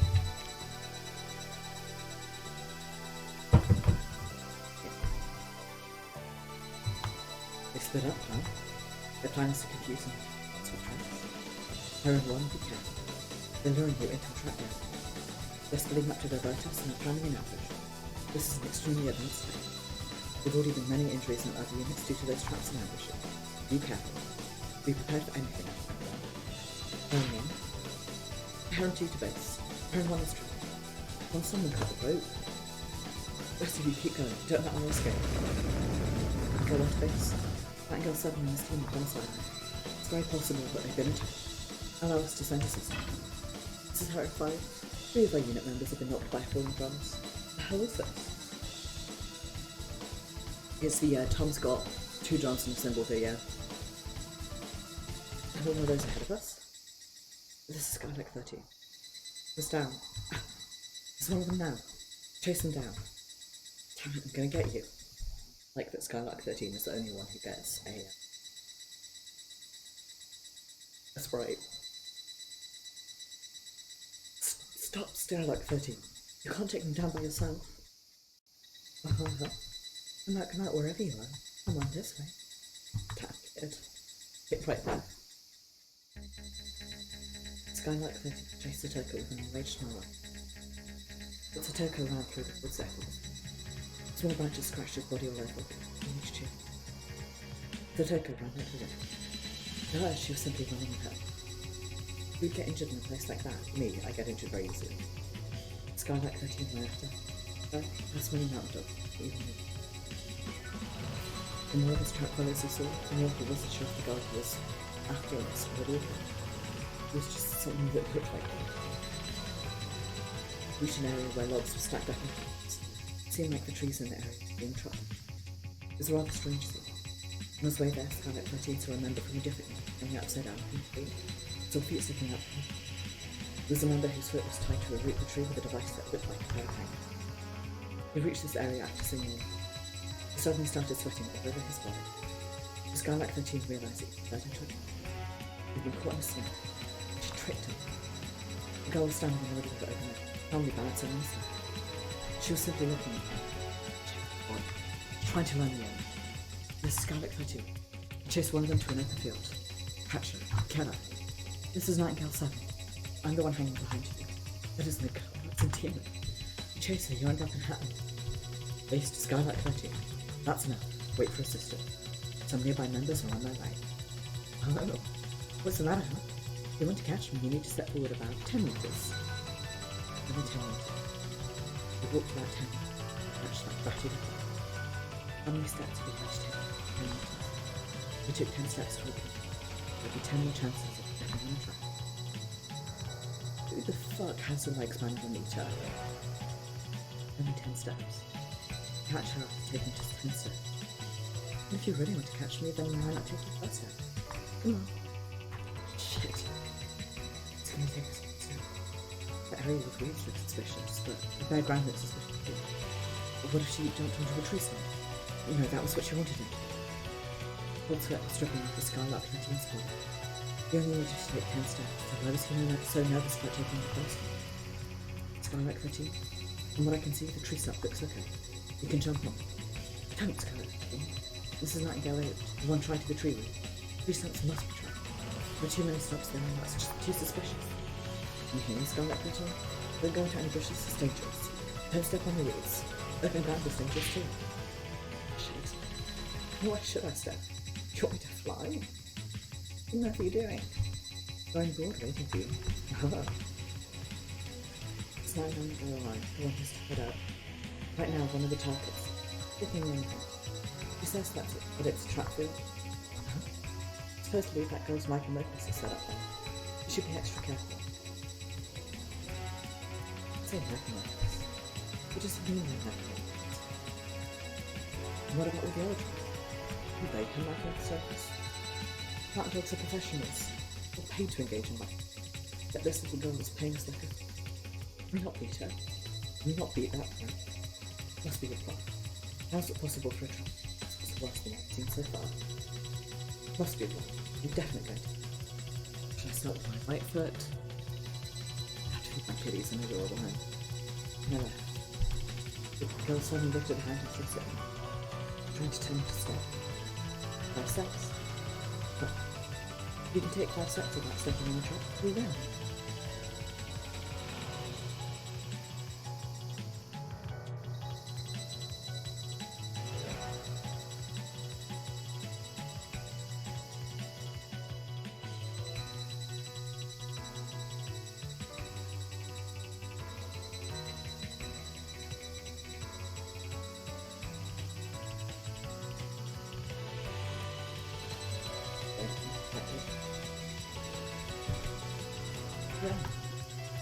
See, you're confident, aren't you? I take 5 steps safely. What are you going to do? See, I'll admit my loss and surrender. How about that? My brain is as sharp as ever today. I'll hit you back before you take your 5th step.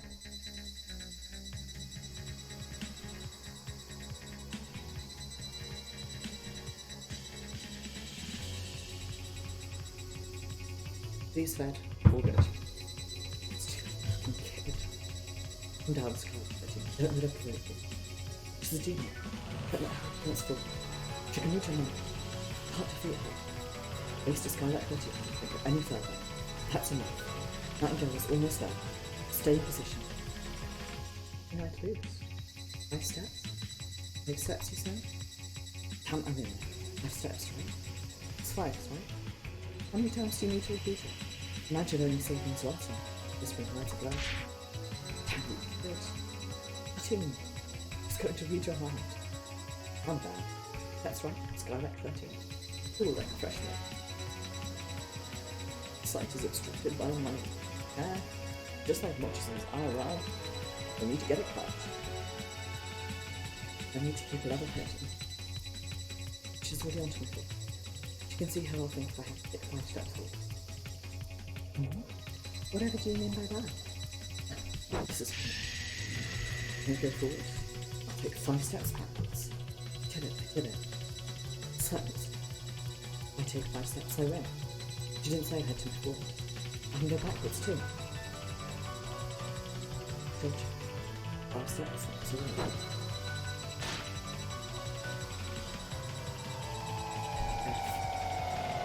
What a beautiful animation.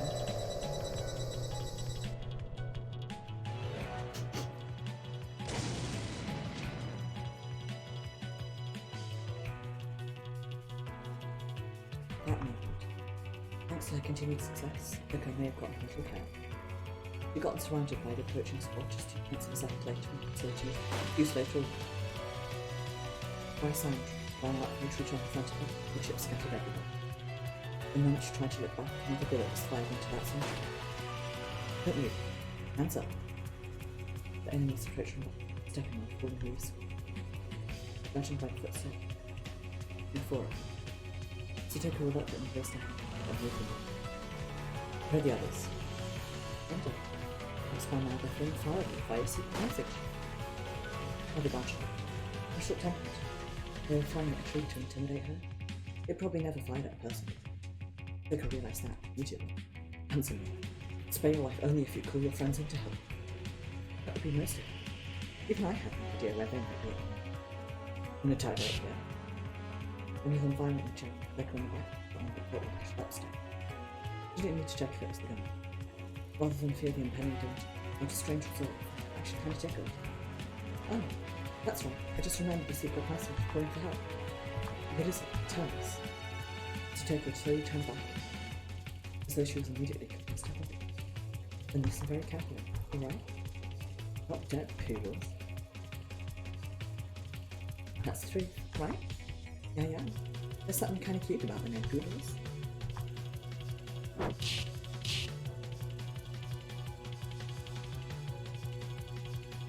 Nobody comes to that.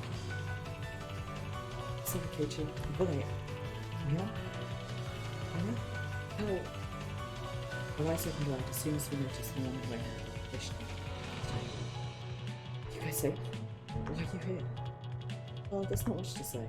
The enemy ambushed us, had no choice but to take a deep. Then we ran in. Then Raina decided to go on ahead. It's really tough. You have no idea how many times you almost got hit. We were so caught up with rushing here, well, we got careless. But we made it here to help at the last minute, right? I'm going to say last minute, I really mean it, right? Luckily we were able to run into Satoko when she was running on the branch. I don't need to get into a long conversation, current situation, so we interrupted with a question of mine. More importantly, you guys feeling okay? Did you see a helicopter flying overhead on the way here? Did you inhale any wind? We had a few. No, but we did have a bit of a fight. This is no time to be talking about games. Keiichi, by RPG she means an infantry class. RPG anti-tank missile. Satoko gently typed up my sleeve. How do you know this stuff? And we didn't see a helicopter flying around either. They blew up our car and we pretended to retreat, but quickly changed courses. Right now, Casa should be leading a separate squadron to re-enter Finland. Rather, I thought it was over with our enhanced technology. They looked like firefighters getting ready to enter a burning oil facility. Even I hadn't. Satoko and I all looked at one another, nodded our heads in confusion. What the hell is that? Suddenly outside from me, our enemies of greater numbers than expected. They're packing firearms, so this is not an easy situation. However, based difficulties for them. Better if we're in a position to intercept them. And we're in a place where Satoko has plenty of traps set up, so we can say this is our own target. They're getting careless because they think we're just kids and they have numbers and firepower on their side. So let's show them just how flawed that assessment. Stronger the enemy, the stronger our firearms. Right, Keiichi? Yep. You know, familiarity with the landscape here will be critical in training group. So I'll let you take them. Sure thing. Let's show them the secret art passed down through the generation. Let them into your eyes, Keiichi, and we're trusting this to you starting next year. Neil and I grinned and managed a high five. Now, commencing the counter-attack.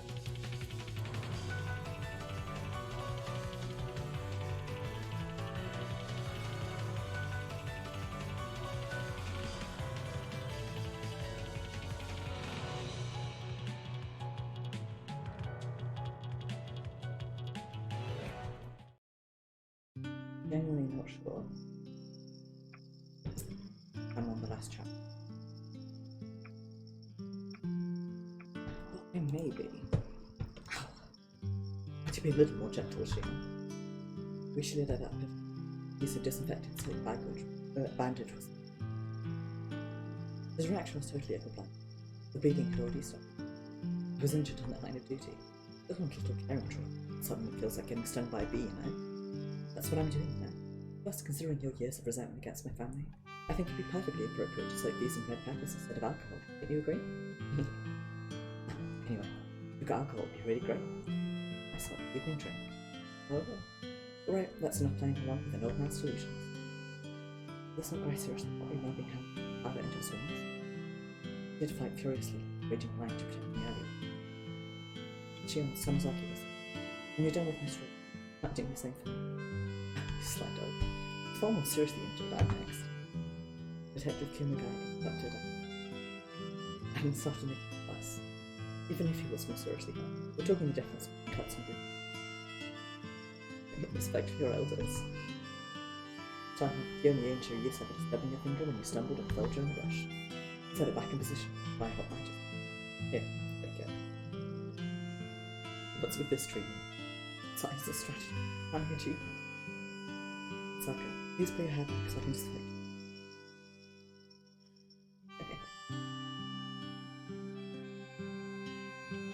Racing behind NW, his face bright red.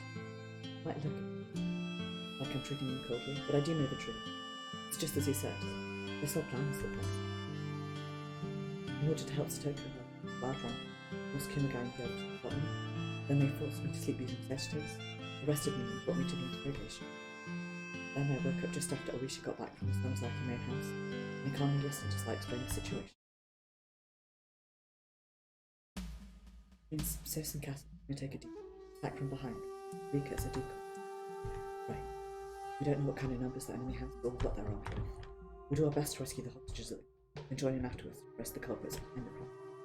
To be perfectly honest, we're a bit short on firepower. I know. I'm surprised to hear the power of the state so fast. There's nothing you can do about dangerous thug armed with people. No. What it takes is a single pull of the trigger and you're out. Honestly though, it would be a big help if the Samazaki group, even a little. What about me? Can I be released at this? Well, I'd like to, but there's a pretty massive issue. That idiot Otek is still aiming big time. I'll have to stay quiet for a while until things clear up. So in the end I'm an outlaw. Even after all I did. Okay. Just there, the door to the interrogation swung open with a bang, and the old man from forensics, dressed in a lab, burning red. Come on, Tom. How many times have I told you to not before? Think I have time for that? Oishi, take a look at this. Then, looking short, the old man handed a photo. Detective Kumagai, Saka and I all happened to be gave it a look. Writing was blurry and hard to make, likely because of the unlock. Some sort of alphabetical symbol.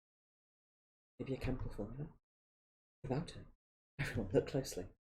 This is a biological weapon dispersal camp, prohibited by international law. Biological weapon. All those nuclear weapons of the war. That's right. I don't know what they plan to use it for. The viruses have a significantly higher dispersal and penetration rate than poison gas. I find biological and virological warfare an incredibly interesting in a really I was going to say in a negative way, but it's more like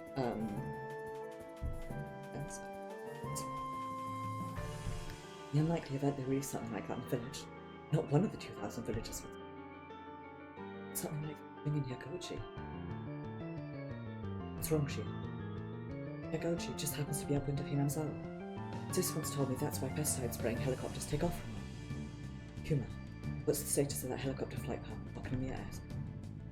The application is still pending. However, pesticide spraying is done right after the flight, so it wouldn't be strange at all for them to be deployed in it.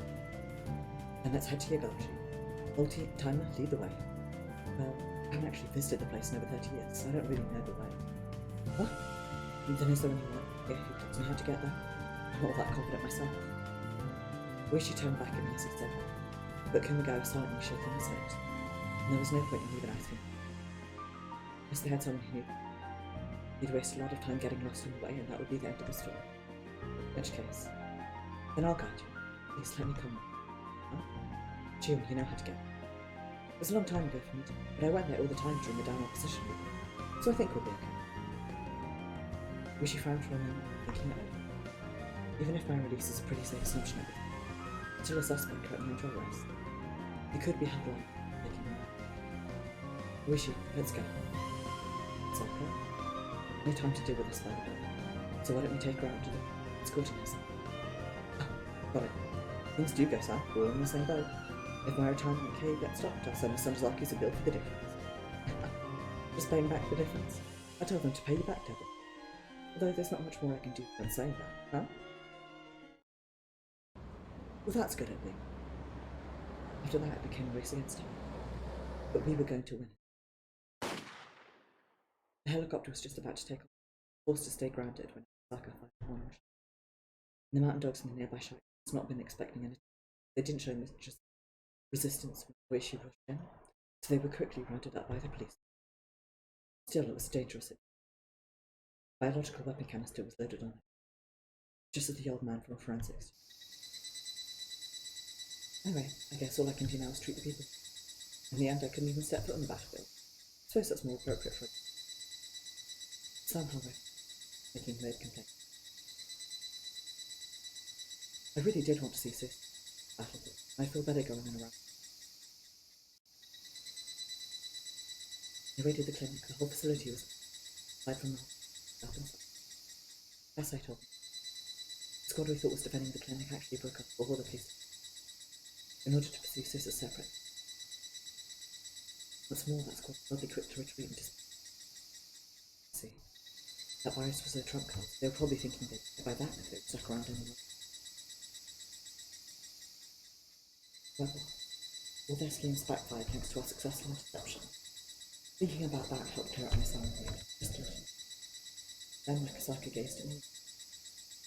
What is it, Akasaka? Don't grin like that when you look. Sorry, I was just thinking that treating the injured really suits. You ever considered it? Akasaka, and you say that right next to the chuckling old dude, sniffing, you've been infected with whatever he has. Think, hold on, isn't that going a bit too far, Shion? Akasaka and I were like sworn brothers. Turning a deaf ear to whatever Oishi was babbling about, suddenly had a fit. Until now, I was always aggressive. I always believed I couldn't move forward unless I was alone. So, even if someone ended up getting hurt, and it was me, I always thought that was an unavoidable precedent. While there's some truth to that, it's also misguided. You have to protect them, release them. You don't stop moving, you see belief. I never noticed until I found something beyond myself, like depression. And after reaching that understanding, I was finally able to reconsider the idea I had that passive behaviour was foolish. Made me realise that was. I'm getting old. I guess it's about time for us to get going. What about you, Shion? Aren't you worried about anyone? But only this. I'd expect no less from the future Sonozaki family head's other half. But trust in your sister once you. But quiet, it smells like it. That's not it. But because of the bond of love. That's nothing to do with sibling. As I know, I understand that she is something precious. Everything. That's right. I won't go. She can't be me either. That's fine. Because that's enough to be happy. Shion's so lucky. Just being Shion's.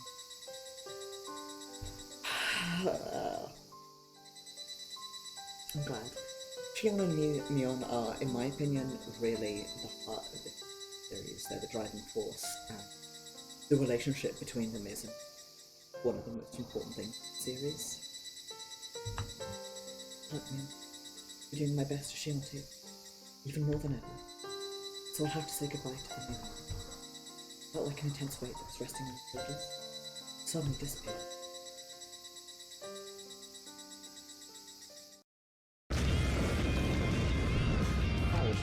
Whoops, I accidentally skipped a bunch of dialogue. Satoko's chapter versions will become even stronger and more effective in the second. Skylight 7 to HQ, target identified. Serena. This is Skylight 5, I'll have it. Leave it to... Naturally, Mia was also intimately familiar with his mantra, since she often travelled here for local activity. Combined with their skillful leadership and tactic, they were able to display terrifying fighting power. The Scarlet Fire has gone silent. Imbecile. Totally walked into it. Once Rika was feeling fatigued, he drew away and ran. Never quite did it. Self to scouting information gathering. Lads, I am craving chocolate so badly, and I am #suffering. I have these frozen fudge things in the freezer, which are nice, but they are really rich, and they're not what I want, which is chocolate. It would be really bad.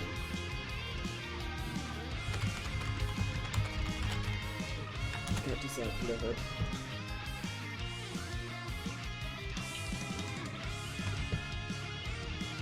Then, after assessing the enemy's numbers and general progress, we set up a hotline with Satoko acting as our assault and reconnaissance spears. We delivered instructions via a walkie-talkie sailing from mountain tops, while Rika and I focused on diversions of attack. There's a magic alert, a spotted it. Surround them and ambush them. Hold them this way. Roger that. Over this way, huh? Huh? Rika and I scattered, fighting the enemies towards the bottom. Not only activating the step down, but sometimes it could be effective to activate them yourself with an attack. We confirmed it with Satoko and familiarised ourselves with it, then one by one, sometimes fighting back, sometimes lying hidden, and sometimes watching them attack themselves, we steadily cut down the pursuers. Alrighty, shut yourself. Our primary method of attack was repelling them with Satoko's tracks, but Wayne and I used the element of surprise to launch attacks of our own. Even if the troop rats failed to finish them off, attacks that ran from the off guard and the elevated psychological steps were effective even against highly trained men. This is Skylark 6, I've got a plan. Ooh, sorry, push me towards the pet and Skylark 6 respond. Shit, what is going on right now? The radio communications actually added to the confusion. Hearing about the damage other groups were suffering one after another was making me nervous. Throwing them down and forcing them to keep their thoughts simple. Once they fall into that mental state, even these mountain dogs appeared like peeled shrimp lying on the carpet.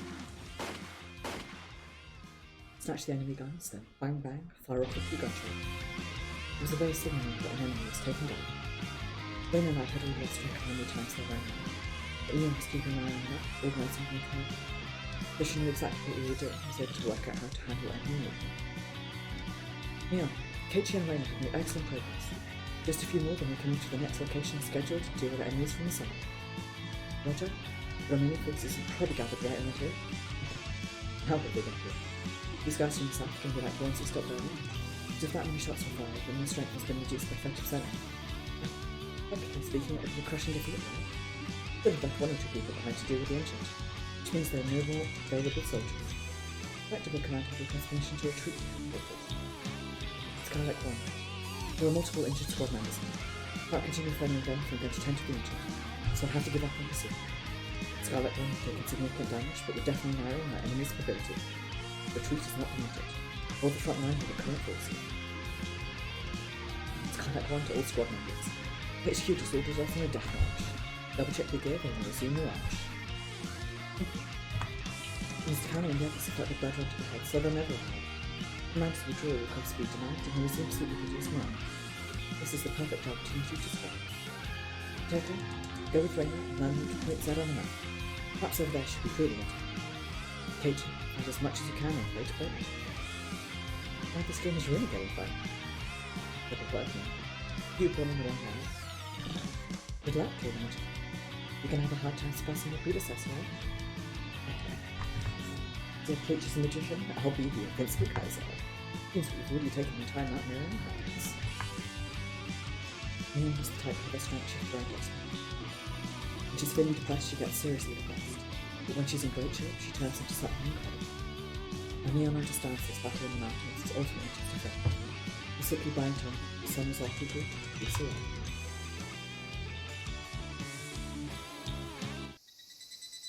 Kana didn't have enough to talk to the seat nothing, so she was constantly screaming at the mountain dog, even as she was running out of breath.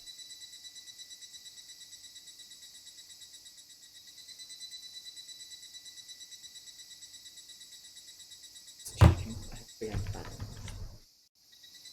She wasn't wearing her headset like the other mountain dogs, so she yelled into the communicator that another squad member was carrying. He was tired of enduring it. Depend on me for everything. You call yourself a special force. What happened to the unparalleled power on the mountain dog? She bit her lower lip and clung to her left arm, squeezed it. Looking closely, you could see nail marks on both arms. Her left hand was in her grandfather's freezer. She wasn't sure why she was holding it. Perhaps she subconsciously wanted grandfather's. The mountain dogs had already suffered a catastrophic. They were pushing through mountainous terrain with no landscape, repeatedly being worn out by thick weather. It was enough to even make men like themselves get. Shit, Major. I don't know a single word other than it. That girl won't know about her too. You're on your guard, you're left in this gunfire. Next time you'll be. Forgive me that shit. Would you expect me to do that? Damn it. I was understandably getting impatient. It was a repeat of what happened just a minute. We were gradually being scraped off from one by one. Next time, so the enemy would be coming from us. That sort of reason won't work on it. The mountainous terrain like that, and scanning all 360 degrees. Even if you watch everything from down to your feet to overhead, it's still not good.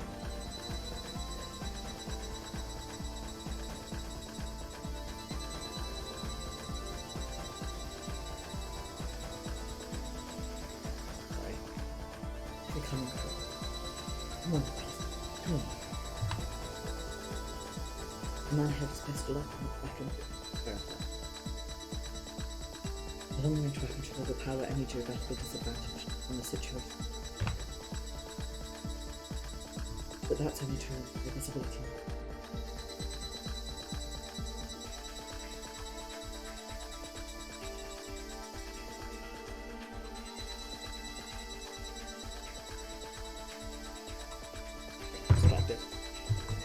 It's not nearly as effective in a mountainous region full of vegetation, especially at dusk. Moreover, he knew that other squad members were scattered all over, and the soldiers still had no idea where the primary target, Rika was located. Until they could determine her precise location, indiscriminately opening fire was strictly prohibited. There's no way he could be using his weapon under those conditions. Huh? Rustling sound came from the bushes. Thought he saw someone set fire without thinking. The scent of the gunpowder, bullet plumage, just as a moment. That moment, a strange response came. Looking down, he stepped right out, as if it was all a setup. And the moment he tried to move, his upper body became entangled, falling from it. Damn it. Next moment, he heard the rustling sound. This time a humanoid figure popped out. However, his reliable weapon was caught in the ropes, so he couldn't properly aim. Then the figure let out a roar. What of death returned. Stood. Bullet. The moment he jumped into it, his thought process became completely basic. Just as Satoko predicted.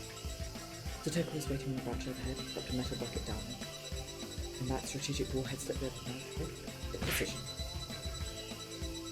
What is this? What is this? Bucket had something in the air. Throwing him on the side. What's that supposed to be? It's a mysterious creature. Oh, that's it. It's that weird little mascot character from an educational program that sings songs and pictures of dolls. So cute. I want to take it home with me. When he jumped up from another bush, he slammed a fist into the bucket. Slammed isn't the proper word to describe just how sharp it was. This drove right through him. Beyond the man that was just looking, H moved to the designated location as soon as possible. An intense aura was radiating from him, like that of a fierce magical beast.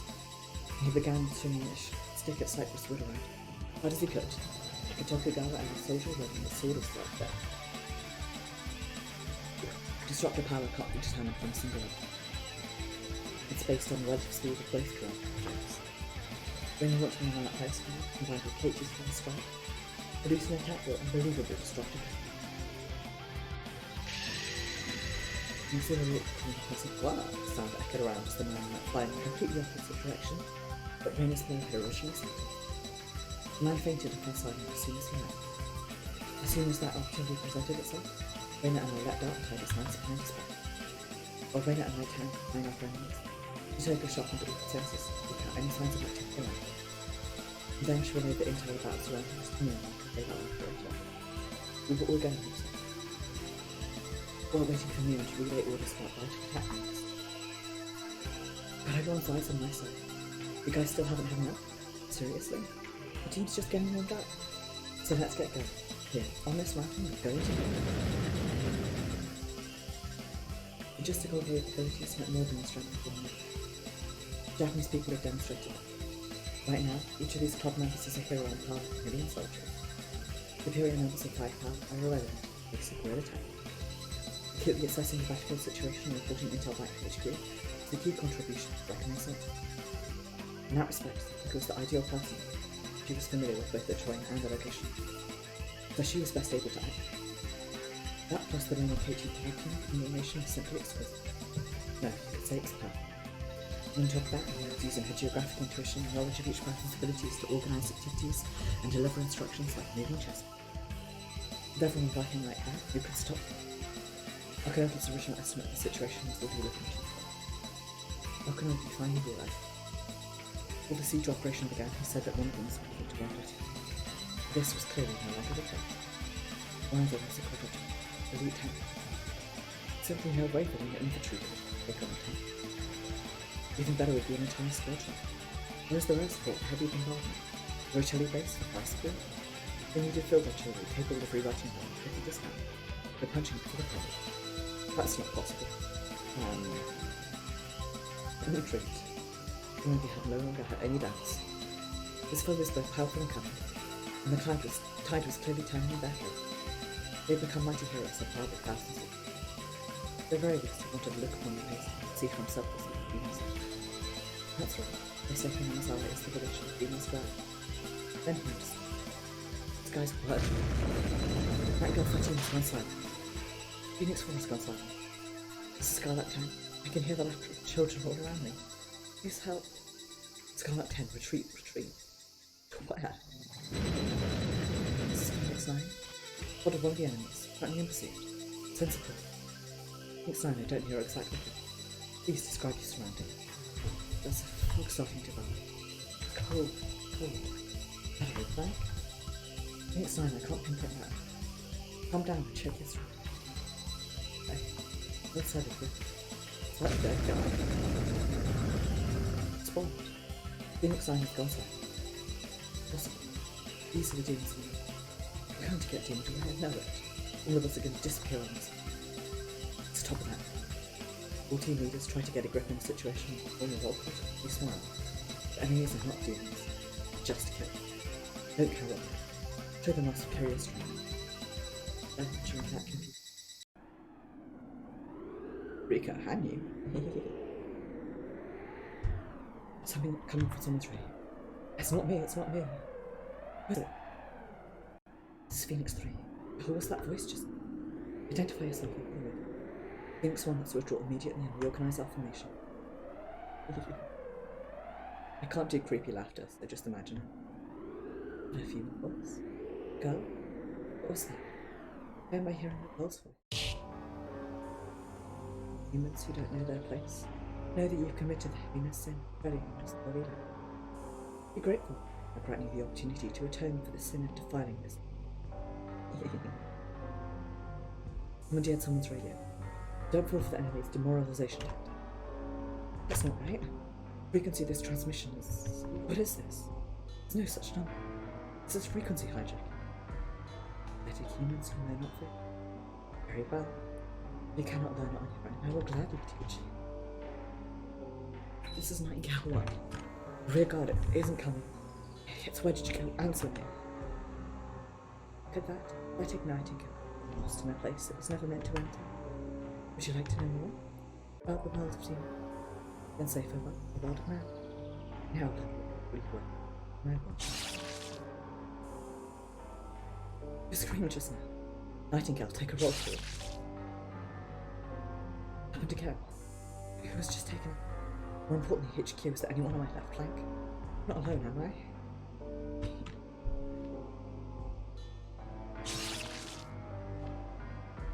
What was that sound?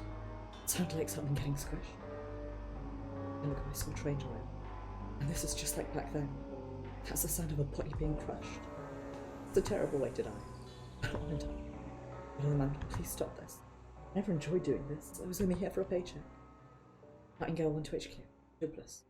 There's no way we can lose. The fallen squad members and reduced morale are a serious problem. It will be extremely difficult to hold the front lines like this. What we're doing is increasing our losses. Calm down, Rick. Other squad members have limited field experience.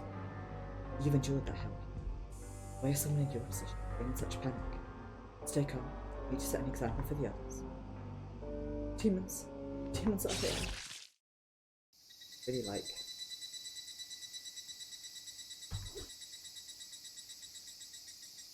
Dark Hanyu and to a degree Dark Rika. Favourite quotes of the series. Wonder if that's okay?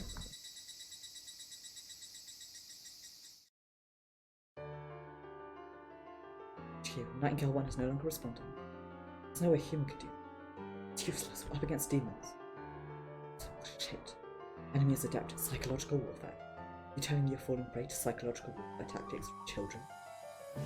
The radio is supposed to be a weapon for affected community.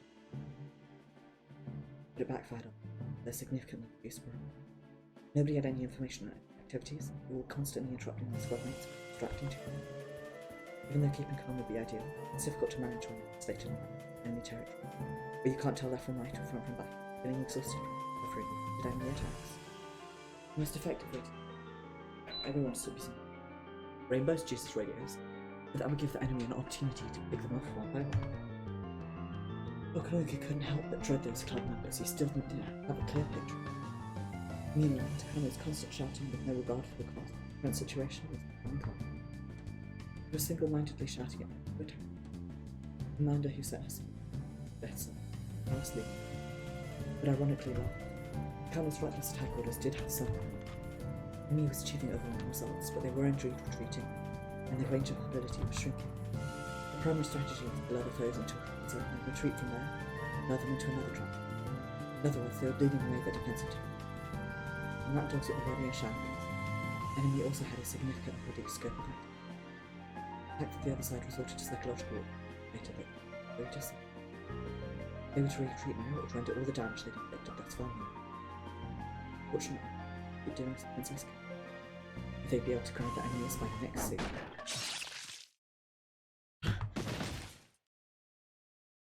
Hannah was walking out, and completely absorbed by her own. But her foot got caught in a rope tied around the base of a tree, which tried too long to accelerate from now into her great central. By the time she noticed, it was already too late. Takano took a heavy blow to her side, then tumbled down the slopes of the valley. Major? Guys, help the Major. Nogi escorted the two someone, gaping in awe. But the two of them looked at him. They were hesitant. What are you doing? Move, quickly. But, go down there. See another trap. Dumbass. You think that's more important than the Major's thing? Right. The two of them rushed down the slope in a hurry, then leant their shoulders to carefully down. Takano must have hit a rock or something. Blood was flowing from her foot. The uniform was torn and her arms were covered in scratches. Major, you alright? Get your treatment immediately. You there, contact the medical lead.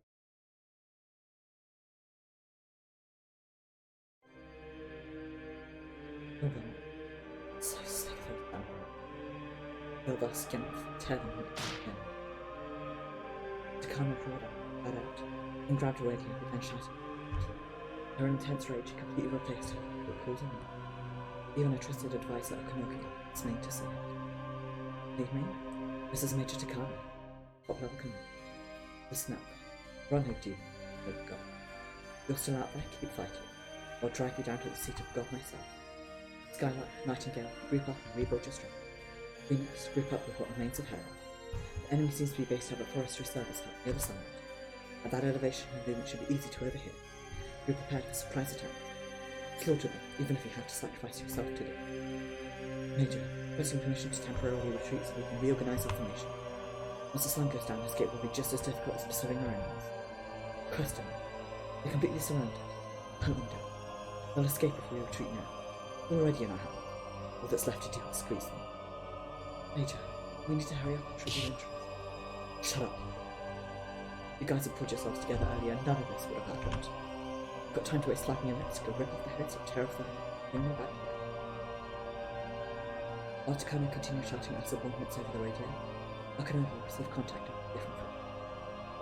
Akanogi already knew when it was going to stop, so he stopped a short distance away from her, quietly listening. Mind Carter Phoenix 1. This is an emergency. Special Forces team in Higurashi has apparently been attacked. The H-17302 discussed operations completely neutral. And I received word that the police forces that have travelled to Higurashi did this.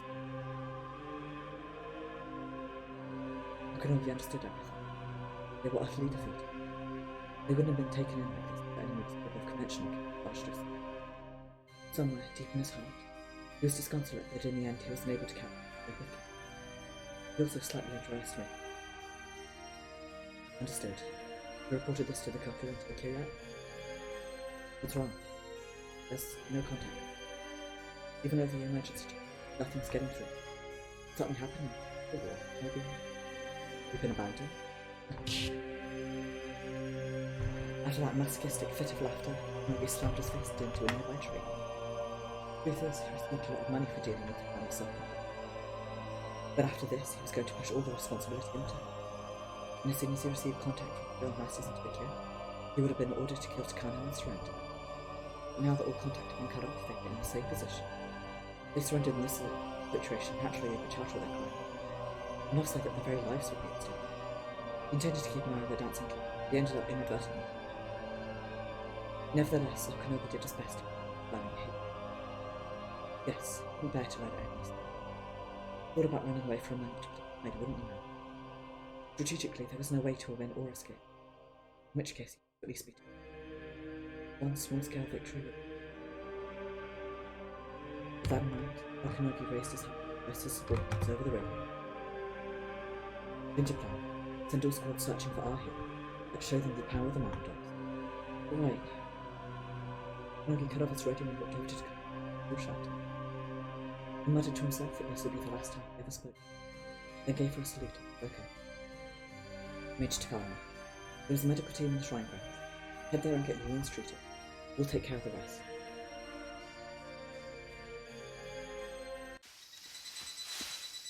My right ankle, inflamed. Must have happened when I started early. Didn't hurt much. Pain gradually accumulated. By now it was bad enough, striking my foot little. But there, Ichi and Leon couldn't bear to see me. They told me to hide behind us. Ichi's plan was to decide to keep enemies away from me. Before I disregarded their consent, a detour through, right back at. Ran down so did on this moment. Made sure the coast was clear, headed toward. Lock had been removed, slept, each arm. What was probably Tamataki, on Takano's behalf. Braced myself, but opened the door and took a peek inside.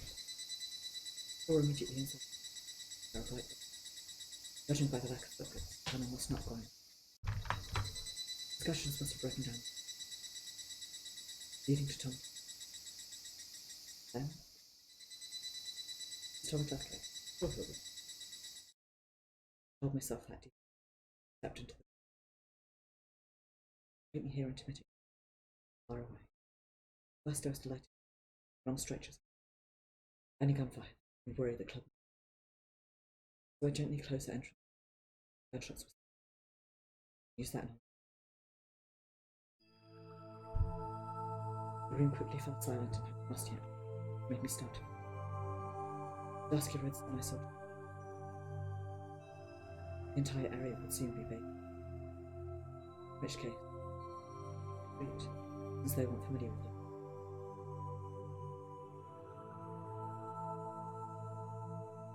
The opposition was clearly a disadvantage. And what we heard from Raina about versing anyhow. Safe to assume that the H1 first up. And all of the summer's lucky for the soldier, pieces, in here, which would put them out the door. What will Takano do now? The leaders of the faction close the alphabet. People instigating to come. In other words, hands had already. So they no longer had any reason to alert the emergency. Hannah could be arrested. Maybe they'd silenced her.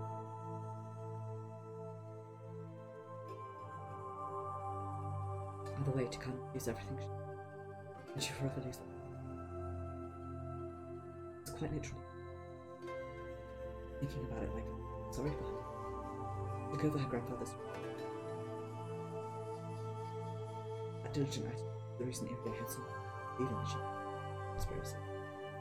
Now she felt something shift that honestly worked, suddenly taken away. I need to think about it. Nothing short of utter despair. Like a psychic indicator, someone offered her slightest level of comfort. I could blame her for what happened to her. Terrible luck. Suddenly muttering, you fired that song. She was so full of dark blood loss, I wanted to take the body apart. You shouldn't have needed to feel horrendously here. But what could change her mind? Sympathy.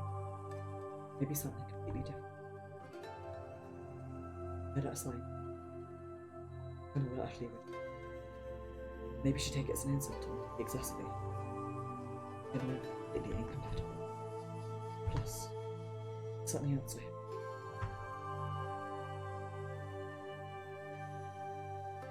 Pulled out to her as I looked through the dimly lit myself. I looked inside through the gap in the door, certain I could feel her presence. It was a very familiar sensation, unique feeling I could see how long would be. Even if I couldn't hear her, certain the feeling was getting through to me. So I followed the signal I was walked in the door. Eventually, it was decorated with something that looked crystal.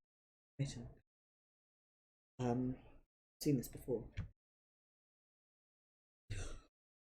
Oh my god. Oh my word. Oh my god. I just had the thought. My word. I reckon. So. I can't remember the name of I can't remember the name of the arc, but basically there's an arc which is set just after the end of the main series, where Rika is thrown. She's sort of thrown into another world where, like a loop where nothing bad has ever happened, but it's sort of alternate universe, and she communicates with Hanyu using this crystal orb. Part of me wonders if maybe this is the world that Hanyu was living in while Rika was over there. I could clearly hear her voice emanating from.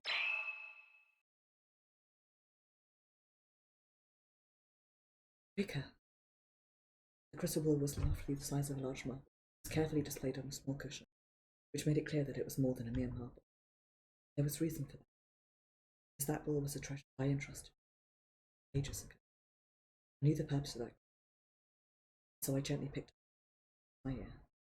At that moment, two consciousnesses melted together, finding area of faith and you need me to go. Sorry if so long. Surprised at first, but I was able to calm down. Managed to say I couldn't feel before, so I've been anxious and scared ever since I woke up. So confused, took myself as you. That's completely understandable. After all, you've been in my body.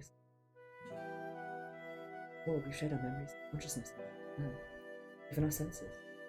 I don't think it's strange at all for you to. Surprisingly enough, Rika wasn't sad or anything. In fact, she was comforting me at the gentle time. Ah, never mind. Previous theory, ignore. Even though she was trapped inside this marble orb. How courageous.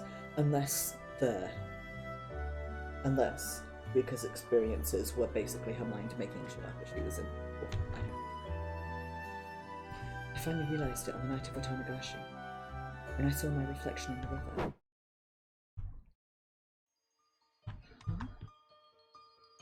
I wasn't looking for anything. When I saw it lit by the moon, frozen flame, like all the blood in my body had run cold. What I saw in the water, it was the face of the girl I'd been trying to do for that was in the ship, floating in the water. It clearly took me. What was Hanya's face doing? That moment, all my memories flashed in my mind, video. The shock of Hanya not being, its roaring intonation, the incredible compassion of Keiichi reaching out to me. I couldn't believe it though. And even while working to solve the club member's problem, I was always slow to respond, like I was falling behind. It's weird. Something felt off about it. I really was Rika, that behaved so clumsily. No, she was some unconditional and actively worked to solve them. And after that, she told them the truth and asked for support. Was she? Well, strange now. It's like I thought. The Rika I knew had regained her unwavering heart in me. She was determined to fight again next week. And proof of that is that I have memories of Takano being revealed as the girl, even though I never suspected her before that. But I didn't have Hanya by me. I was worried that I wouldn't be able to repeat worlds like before, and that twisted my emotions. Even more, when I regained my will, I rushed to Keiichi and I thought that if I confided with them and sought their help, my anxiety would be resolved. But didn't I? How did I become such a miserable person? Or maybe, with this, such an offer. But if so, then, version of me like you're right now. No way. Rika? Eureka? Trembling so he just went to my head. After 3 shots, I looked into a large stone that I didn't realise was there without a brief scream as it gone. Rika, you alright? He stand. Hope you're not hurt. Standing right in front, holding his hand out. As I said it as I thought. It's how all this kindness reflected it. That's not who I really am. Then am I even integral to accept it? So I couldn't reach out because I couldn't have it even that. Even the mountains. But I slipped and fell into the swamp, and the events after that were a major turning point in my own existence. This is where I really began to think 2 Rikas. Still do. I mean, obviously there have been 2 Rikas, but apparently one of them was trapped in the marble, but I wonder if she hasn't. At least able to have some form of physical presence. When my body was thrown off the crumbling cliff into the air, I landed into the stagnant swamp and got unable to pull myself up. No matter how hard I tried, my body continued sinking rather than falling. It was a world where I couldn't see anything, even when I opened my eyes. My mouth and nose were unable to breathe. I felt the pain in my consciousness rapidly. That moment I realised it was my death. Is this where I die? Even after working so hard and doing so much to overcome the dead end that fate handed me? Satoko, you were dependable allies, and your willingness to help me was more encouraging than anything I'd seen before. Is this... is an accident like this going to make all of that end in vain? No. No. There's still something I need to do. Entire mountains of things I need to do. I want to go on living. Can't I yet? That's right, I want to live. There's no way I can die in a place like this. In my rapidly fading consciousness, I shouted to him, squeezing out all of my remaining strength and stretching my arms out overhead. Then, the moment the pain disappeared, I woke up. I couldn't believe it, surroundings. Okay, so I was... one of my other theories was right, that there's a sort of save and reset that Rika accessed. Because what I saw before was the inside of Rika's room, without a backpack, and I was just getting out of bed. I put my hands in clothes, not a speck of dirt on them. Sat and I fell into that. Keiichi? Rika? Not really you, Rika? But there, Keiichi was covered in mud, charged into the room, with his face full of joy and relief. seeing him that day. That was no dream. It was reality. More importantly, Rika, you're doing well.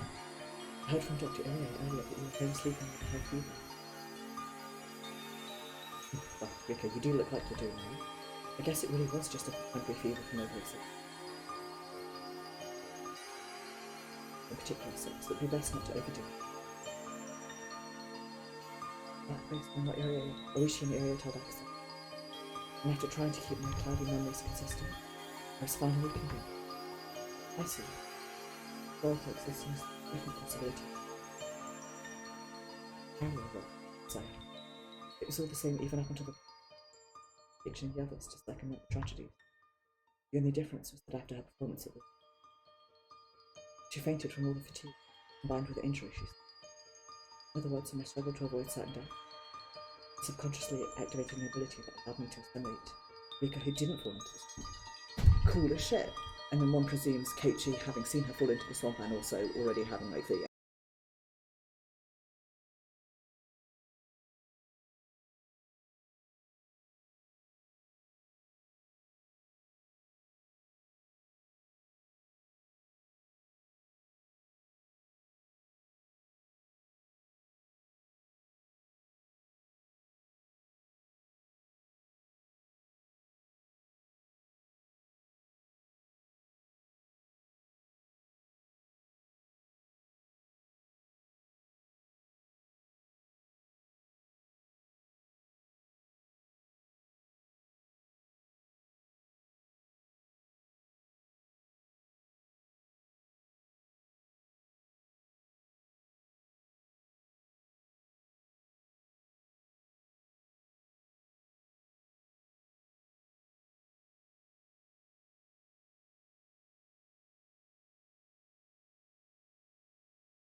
change your fate, your nature.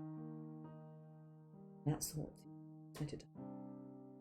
Rika also hid, giving up on trying to overcome. That was around the time that Rika started to drink wine that looked like grape juice. But at that point, I knew how to talk. Teaching me something I did believe in myself, anyways, hypocritical.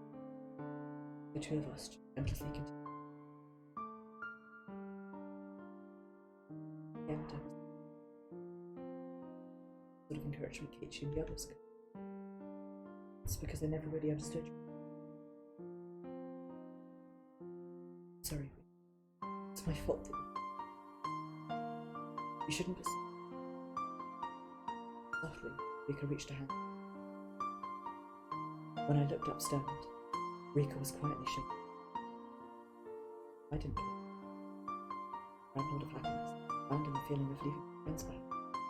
And I'm certain there was a lack of self-reliance somewhere. Hell, this hard, I'd start all over again. As long as I kept thinking that, I didn't have sufficient resolve to change them. Maybe this was a verbal command, that my mind and body be separated. The notion of asking the others to respect and feeling so half-hearted was disrespectful, totally outrageous. Rika.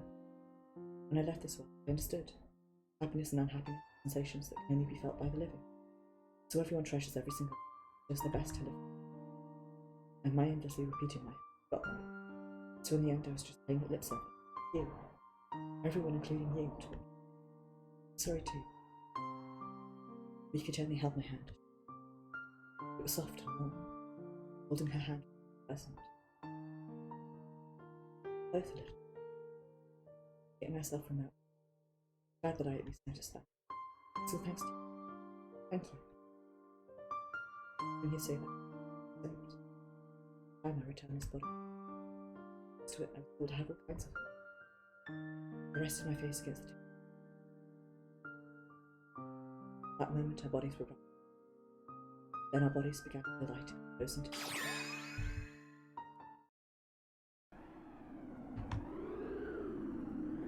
And I was standing in the ritual storehouse, firmly on the ground. It's been so long since I had my own body. My heart beat, blood flow in the air inside. Somehow it all feels so nostalgic. Even the stiff pain of a sprained ankle. Rika. You'll be able to grab hold of you. The mountain dogs remember something had to come, left and right. Future you've been waiting for, finally right before your eyes, isn't it? When I looked up, I suddenly turned towards her. A calm smile on her. She waited for me. That's right. Never yet. It's still stuck in my head. A lot of people are still fighting for the health, my son, my happiness. We've carved a path through destiny. Well, thanks to Hanyu, of course. So now it's my turn. For the sake of my friends who carved a path through destiny, I'm going to carve that path for them too. At the same time, unless we close the curtain on this comedy that has got so many people involved in our attack. So, I'm here right now. Okay? Obvious, isn't it? And can you lend your strength one more time? Of course. The Rika's feet, the club members' feet, and everyone's feet. Let's steer this endless journey to the goal, with me and her at its side.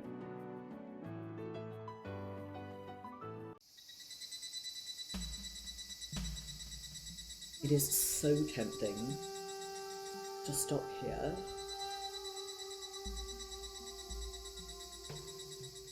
Do the ending of next week.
seems like we've got a fair bit to go. So we're going to keep going, and either we'll reach a chapter break or I'll find a good...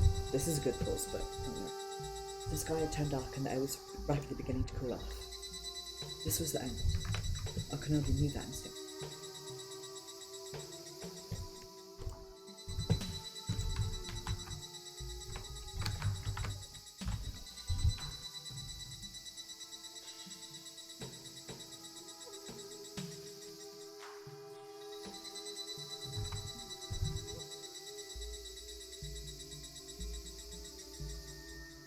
Okay, you know what? I changed my mind.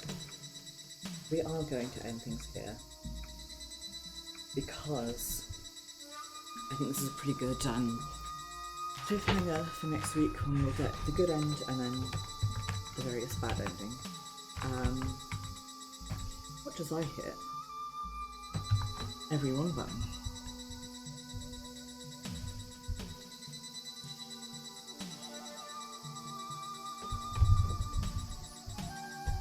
I'm just humming to myself. Hello? There we go. Jesus Christ. So I am going to end things off there with a hiccup. I am going to say thank you very much for watching. It is very much appreciated, and I do hope you enjoy. I will be streaming Nier Replicant this Saturday, where we'll be getting more into the story of Route C and seeing if there are any differences between C and B. Then on Sunday it'll be Destiny 2, where we'll be continuing to work at some of the challenges. It'll really be my last push actually, the challenges, so. Then Tuesday will be Final Fantasy 14, where I'm going to try and catch a flood up on the MSQ. And then I'm not going to be streaming next Thursday because it's the day before I go on holiday, but I think next Wednesday I will do a stream where I will get the good ending for this and the bad endings if there's time. If not, I'll do the bad endings when I get back, or I may do an extra for YouTube. I'm not sure yet. Either way, thank you very much for watching. It was very much appreciated. Do have a wonderful evening and be excellent to each other. See you guys on Sunday.